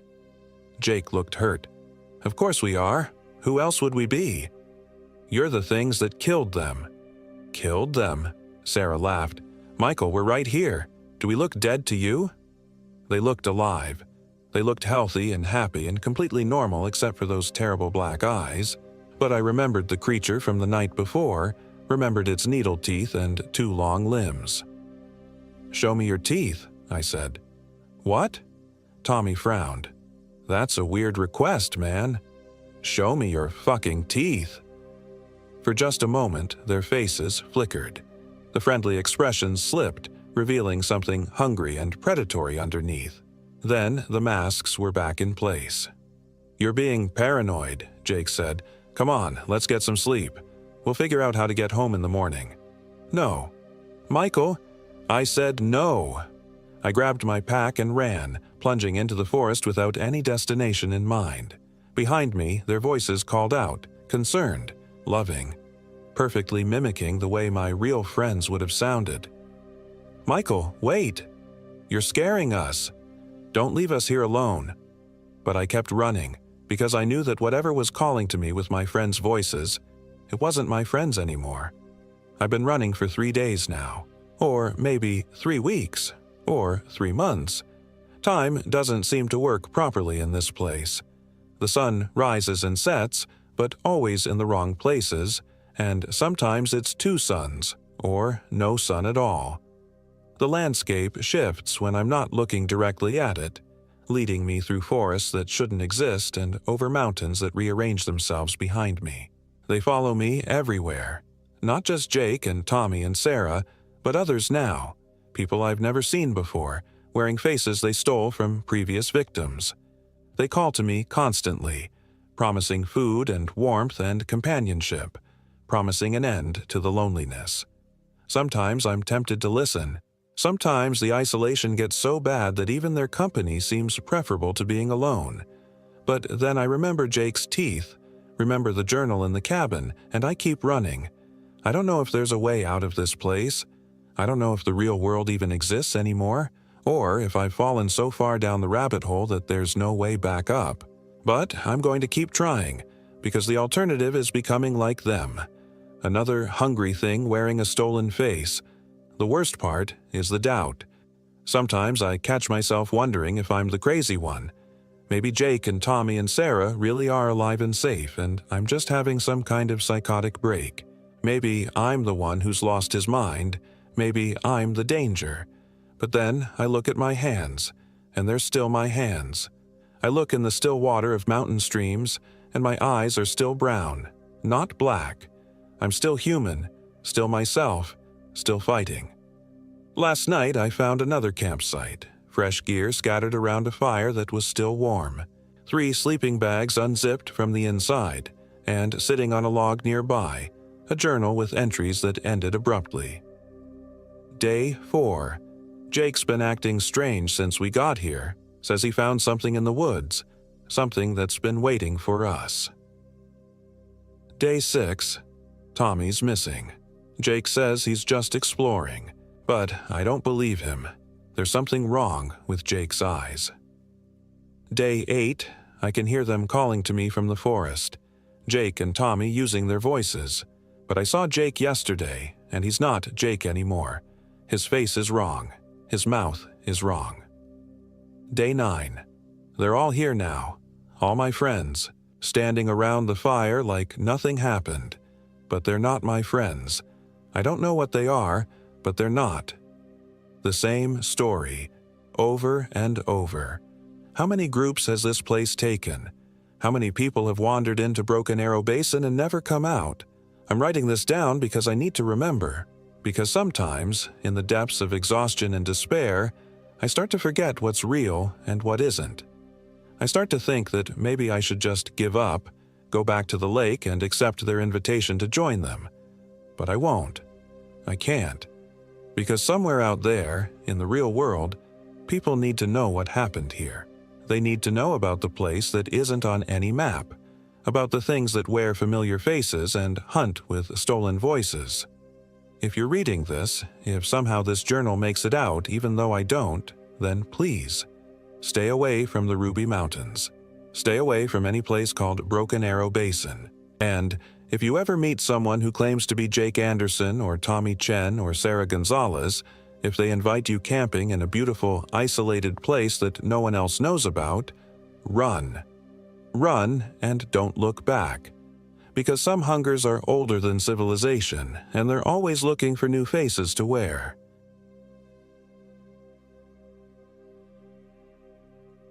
My name is Michael Williams, and I am 29 years old. This happened in the Ruby Mountains of northeastern Nevada, in a place so remote that even the GPS satellites seemed to give up trying to find us. I should have known something was wrong when David started acting strange on the drive up. My best friend since college, David Jones, had always been the steady one between us, the guy who planned everything down to the last granola bar and backup battery pack. But as we wound through the endless sagebrush flats toward the Lumwall Canyon trailhead, he kept checking his mirrors, his knuckles white on the steering wheel. "You see that truck behind us?" he asked for the third time in an hour. I turned around. The road stretched empty behind us, heat waves rising from the asphalt like ghostly fingers. "Dave, there's nobody back there. There hasn't been for the last 50 miles. He nodded, but his eyes kept flicking to the rearview mirror. Yeah, you're right. We'd planned this trip for months. 3 days deep in the Ruby Wilderness, away from cell towers and civilization, and the crushing weight of our dead-end jobs back in Reno. David worked in IT for an insurance company, and I pushed papers for the state. We both needed this escape, this chance to remember what silence sounded like. The Lumwall Canyon Road climbed through golden aspen groves, their leaves already turning with the early September chill. David had chosen our route carefully, a 12-mile hike into the remote Thomas Canyon drainage, where the old mining claims were slowly being reclaimed by wilderness. We'd camp at Favre Lake, fish for brook trout, and pretend we were mountain men instead of cubicle dwellers. "You remember the stories about this place?" David asked as we shouldered our packs at the trailhead. His voice sounded forced, like he was trying too hard to be casual. "What stories?" "The Shoshone used to avoid these mountains. Called them spirit lands.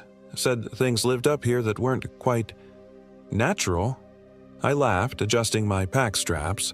"Since when do you believe in ghost stories?" "I don't." But his eyes scanned the tree line with nervous energy. "Just saying, we should be careful. People go missing up here more than you'd think." The trail started easy, winding through meadows dotted with lupine and Indian paintbrush. But as we climbed higher, the landscape began to change.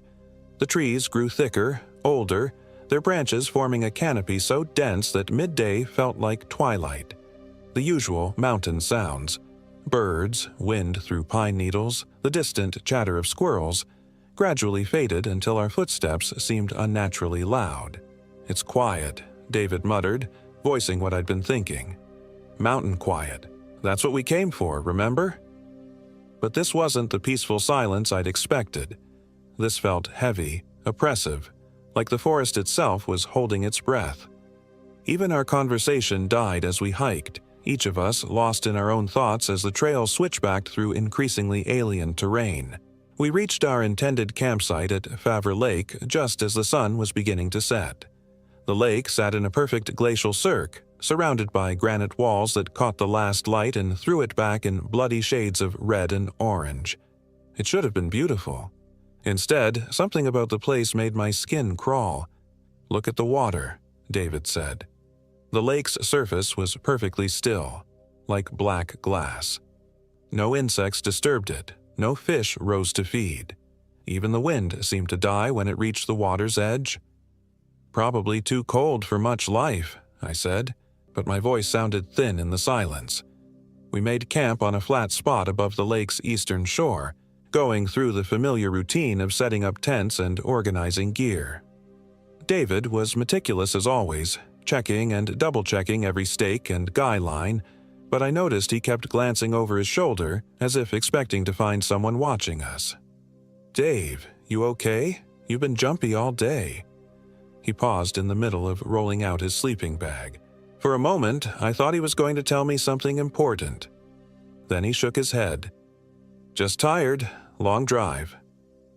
We cooked a simple dinner on David's camp stove. Instant pasta with dried vegetables. Even the smell of food seemed muted in the thin air. As darkness fell, we built a small fire, more for the psychological comfort than warmth. The flames cast dancing shadows on the surrounding trees, creating shapes that seemed to move with purpose. "Tell me about that truck you thought you saw," I said, breaking the silence that had stretched too long. David poked at the fire with a stick, sending sparks spiraling into the night. "Probably nothing. White pickup, couple miles back. Thought I saw it a few times, always hanging back just far enough that I couldn't make out the plates." "Paranoid much?" "Maybe." He was quiet for a long moment. "Mike, can I tell you something? Something weird happened last week." I waited, watching his face in the firelight. David wasn't prone to dramatics, which made his obvious distress more unsettling. "I was working late, trying to finish that server migration project. About 11 p.m., I'm the only one left in the building. I hear footsteps in the hallway outside my office. Slow, deliberate steps, like someone was trying to be quiet but not quite managing it. Security guard? That's what I thought. But when I looked out, the hallway was empty. Motion sensors weren't even triggered. The lights were still off." He shivered despite the fire's warmth. "So I went back to work, figured I was hearing things. But then I heard them again, and this time they stopped right outside my door. The fire popped, making both of us jump. What did you do?" "Opened the door. Had to, but there was nobody there. Just..." He struggled for words. "Just this smell, like wet earth and something rotting, and the feeling that whatever had been there was still watching me, just somewhere I couldn't see." A log shifted in the fire, sending shadows racing across our campsite. I found myself looking over my shoulder, scanning the darkness beyond our small circle of light. "You think someone's been following you?" "I think something's been following me." The words hung in the air between us. Look, I know how that sounds, but every night since then, I've had the same dream. I'm hiking through a forest that looks exactly like this one, and something's behind me. Never close enough to see clearly, but close enough that I can hear it breathing. "Dave, it's not human breathing, Mike. It's too deep, too wet, and in the dream, I know that if I turn around, if I actually see what's following me, something terrible will happen." We sat in silence after that, both of us staring into the flames. I wanted to tell him he was being ridiculous, that stress was getting to him, that there was nothing in these mountains except trees and rocks and maybe a few bears. But something about the absolute stillness around us made rational explanations feel hollow. The fire burned low, and we banked it for the night. David's tent was pitched about 10 feet from mine, close enough that we could talk quietly if needed. As I zipped myself into my sleeping bag, I heard him moving restlessly in his tent. "Mike, you awake?" "Yeah." "Thanks for coming up here with me. I know I've been acting weird, but I needed to get away from everything. Needed someone I trust watching my back." "Always, man. That's what friends are for." But as I lay there listening to the silence, I wondered what exactly I was supposed to be watching for. I woke sometime after midnight to the sound of David talking in his sleep. His voice was muffled by the tent fabric, but I could make out fragments. "Not supposed to be here. Wrong place. It knows we're here." Then, abruptly, the talking stopped. I lay still, listening. The silence was complete. No wind, no insects, no small animals moving through the underbrush. Even the usual mountain sounds that you don't notice until they're gone had vanished entirely. That's when I heard the footsteps. They were exactly as David had described. Slow, deliberate, but with something off about the rhythm. Too long between steps, as if whatever was walking was taking time to consider each placement. The sound came from somewhere beyond our campsite, moving parallel to the lakeshore. I held my breath, straining to pinpoint the location. The footsteps seemed to be circling us, always staying just beyond the edge of where our fire's light had reached. They would pause for long moments, then resume, always maintaining that same unnatural cadence. "Dave," I whispered. No response. "Dave!" Still nothing. I fumbled for my flashlight, clicking it on and immediately regretting the decision. The beam cut through the darkness, revealing the normal landscape of our campsite, but also destroying my night vision. Now, I couldn't see anything beyond that narrow cone of light, while whatever was out there could probably see me perfectly. I clicked off the light and lay still, heart pounding. The footsteps had stopped when the light came on. Now there was only silence, but it felt different. Expectant, as if something was waiting for me to make the next move. Minutes passed. Maybe hours. Eventually, exhaustion overcame fear, and I drifted into an uneasy sleep filled with dreams of empty forests and watching eyes. I woke to gray dawn light filtering through my tent walls. My sleeping bag was damp with cold sweat, and my mouth tasted like fear. For a moment, I couldn't remember where I was. Then it all came flooding back. The camping trip, David's strange behavior, the footsteps in the night. "Dave?" I called out. "You awake?" No answer. I unzipped my tent and crawled out into the chill morning air. David's tent was zipped shut, and I could see the shape of his sleeping bag through the orange fabric. He was probably just sleeping deeply. We'd both been exhausted from the long hike. But something made me walk over and call his name again. "Dave, time to get up, man." Still no response. I reached for his tent zipper, then hesitated. There was something wrong with the shape inside. It was too still, too perfectly positioned. When people sleep, they move, shift position, create wrinkles and irregularities in their bedding. This looked like a sleeping bag arranged to look occupied. I pulled the zipper down. The sleeping bag was empty, unzipped from the inside, with David's clothes folded neatly at the foot. His hiking boots were gone, but everything else, wallet, car keys, even his prescription glasses, remained in the tent. "David!" I shouted, my voice echoing off the granite walls. "David!" I searched the immediate area, looking for tracks, signs of struggle, anything that might explain his disappearance. The soft earth around our campsite should have held footprints clearly, but I found only my own prints from the night before, and strange marks that didn't quite look human. Too long, with what appeared to be claw marks at the toe. I tried my cell phone, knowing it was useless. No signal, as expected. We were at least 12 miles from the nearest road, and that was if I could find my way back through the maze of game trails and defunct mining roads we'd used to reach this place. The rational thing to do was pack up and hike out immediately. Get help, bring in search and rescue. But something kept me from leaving.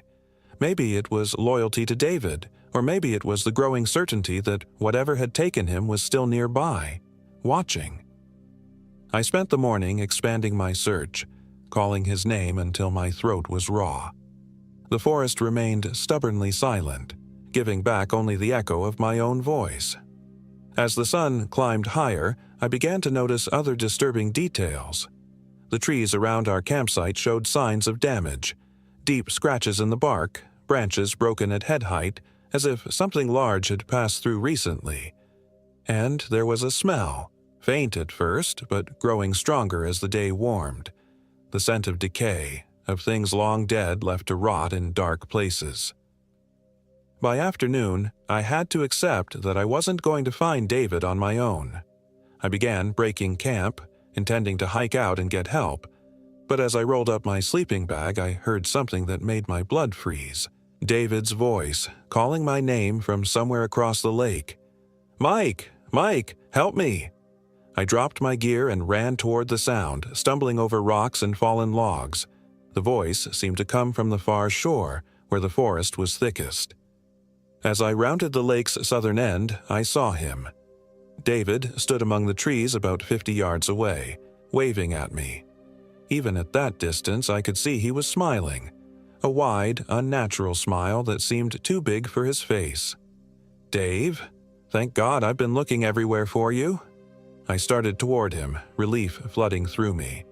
"Where the hell have you been?" But as I got closer, that relief began to curdle into something else.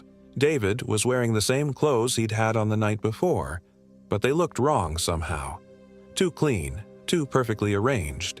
And his smile never wavered, never changed, even when I called out to him. "Dave, you okay, man?" He didn't answer, just kept smiling and slowly backing deeper into the trees. There was something wrong with the way he moved, too. His gait was stiff, unnatural, like someone learning to walk in an unfamiliar body. I stopped about 20 feet away, suddenly reluctant to get closer. "David, what happened to you? Where did you go last night?" His head tilted to one side, that horrible smile still fixed in place. When he spoke, his voice sounded like David's, but the words came out wrong. Too measured, like someone reciting lines.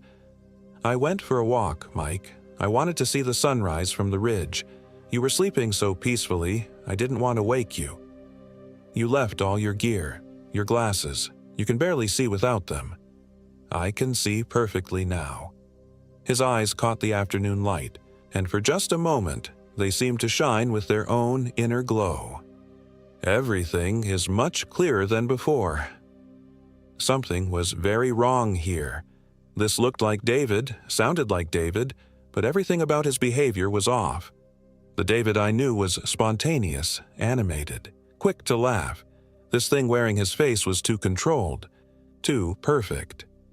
"Dave, I think we should head back to camp, get our stuff and hike out, maybe get you checked out by a doctor."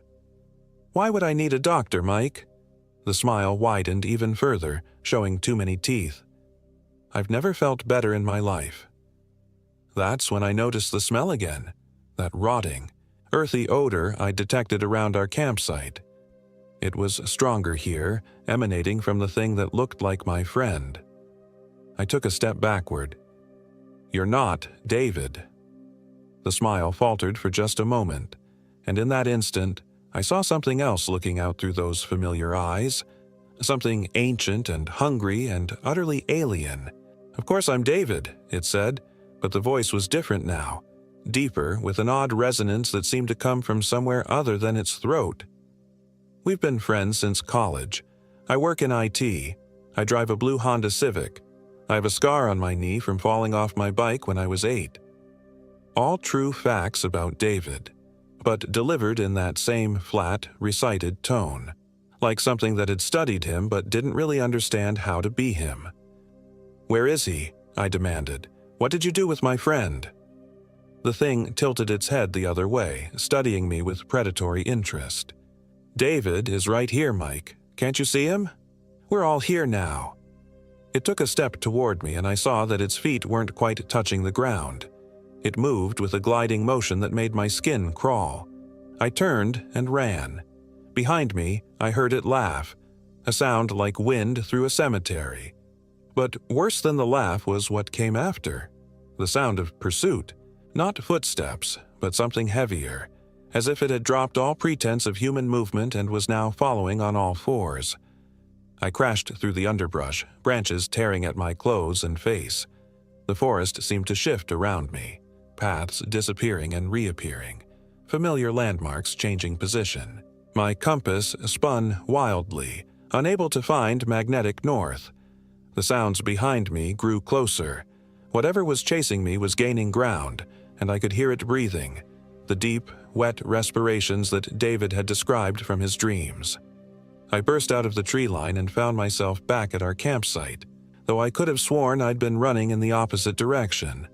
My pack was where I'd left it, half loaded with camping gear. I grabbed my hiking poles and turned to face whatever was coming. The thing that wore David's face emerged from the forest, but it was changing as I watched. Its limbs were elongating, joints bending in directions that shouldn't be possible. The smile was gone, replaced by a mouth that opened too wide, revealing rows of yellowed teeth that belonged to no human being.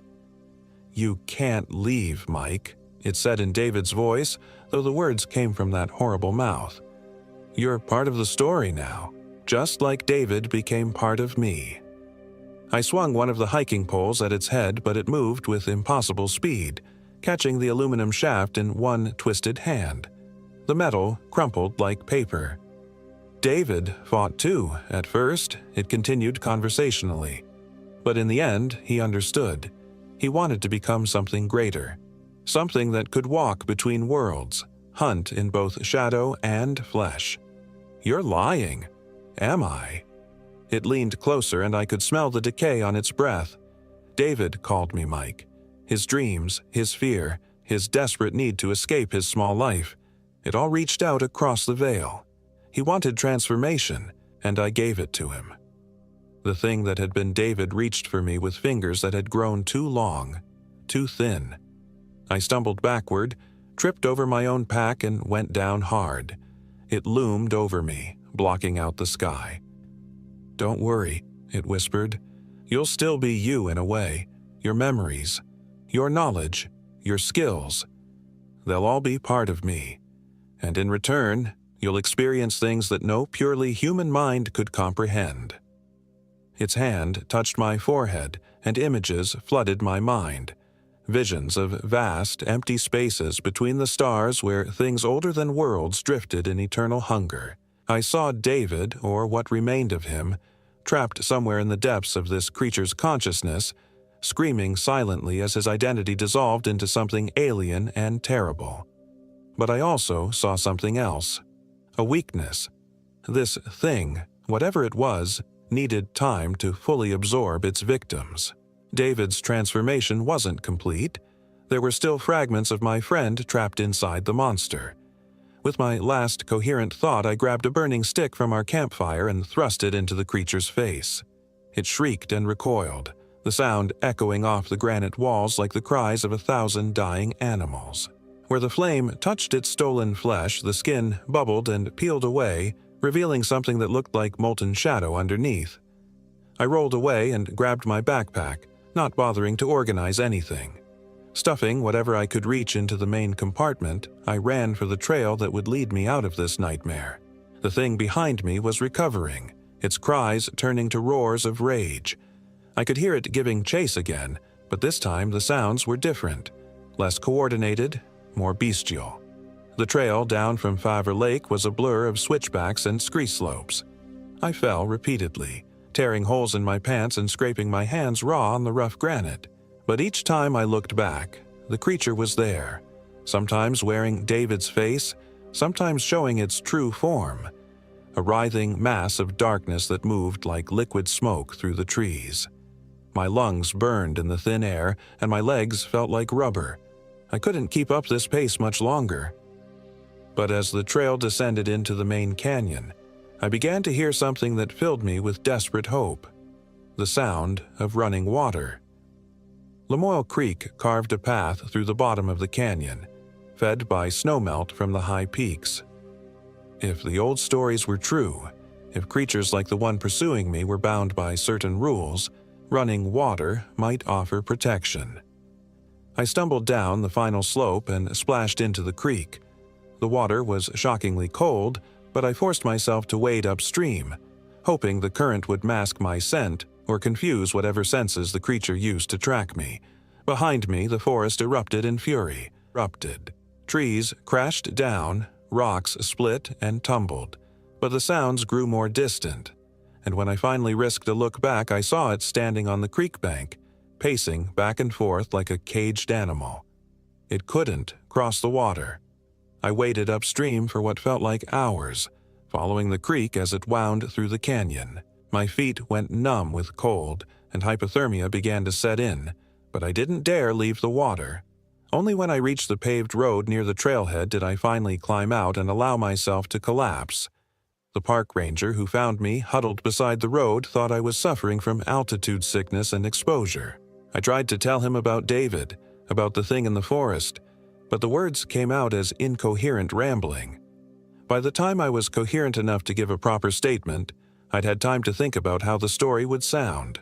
So I told them David had fallen while scrambling on rocks near the lake, that I'd searched for him but couldn't find any trace, that I'd panicked and hiked out to get help. The search and rescue team spent 3 days combing the area around Favre Lake. They found our campsite, found David's gear, but no sign of David himself.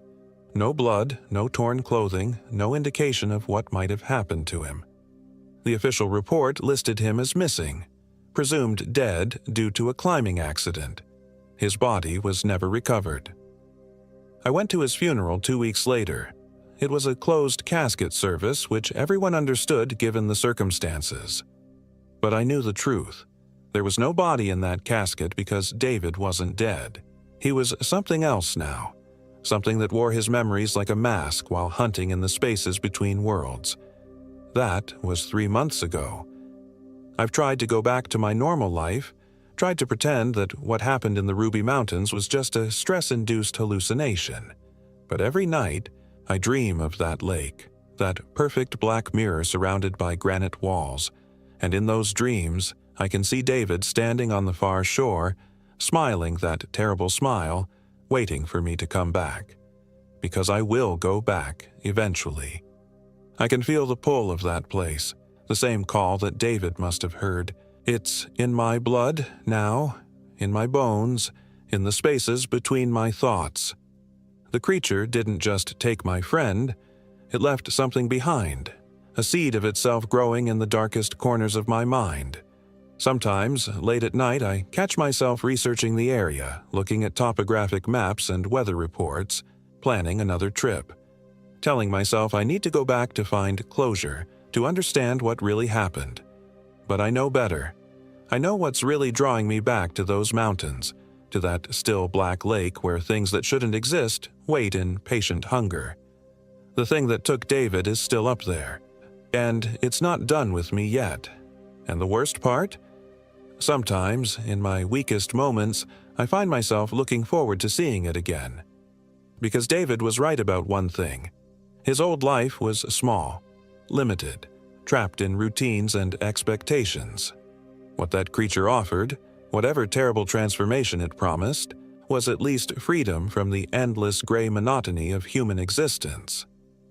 I'm writing this down now, while I still can, while enough of me remains to remember why I should be afraid. Because I know that soon, very soon, I'll pack my gear and drive back up that lonely mountain road. I'll hike back to Favre Lake, and this time I won't run when David comes to greet me. The dreams are getting stronger, and his smile is getting wider, and I'm starting to smile back.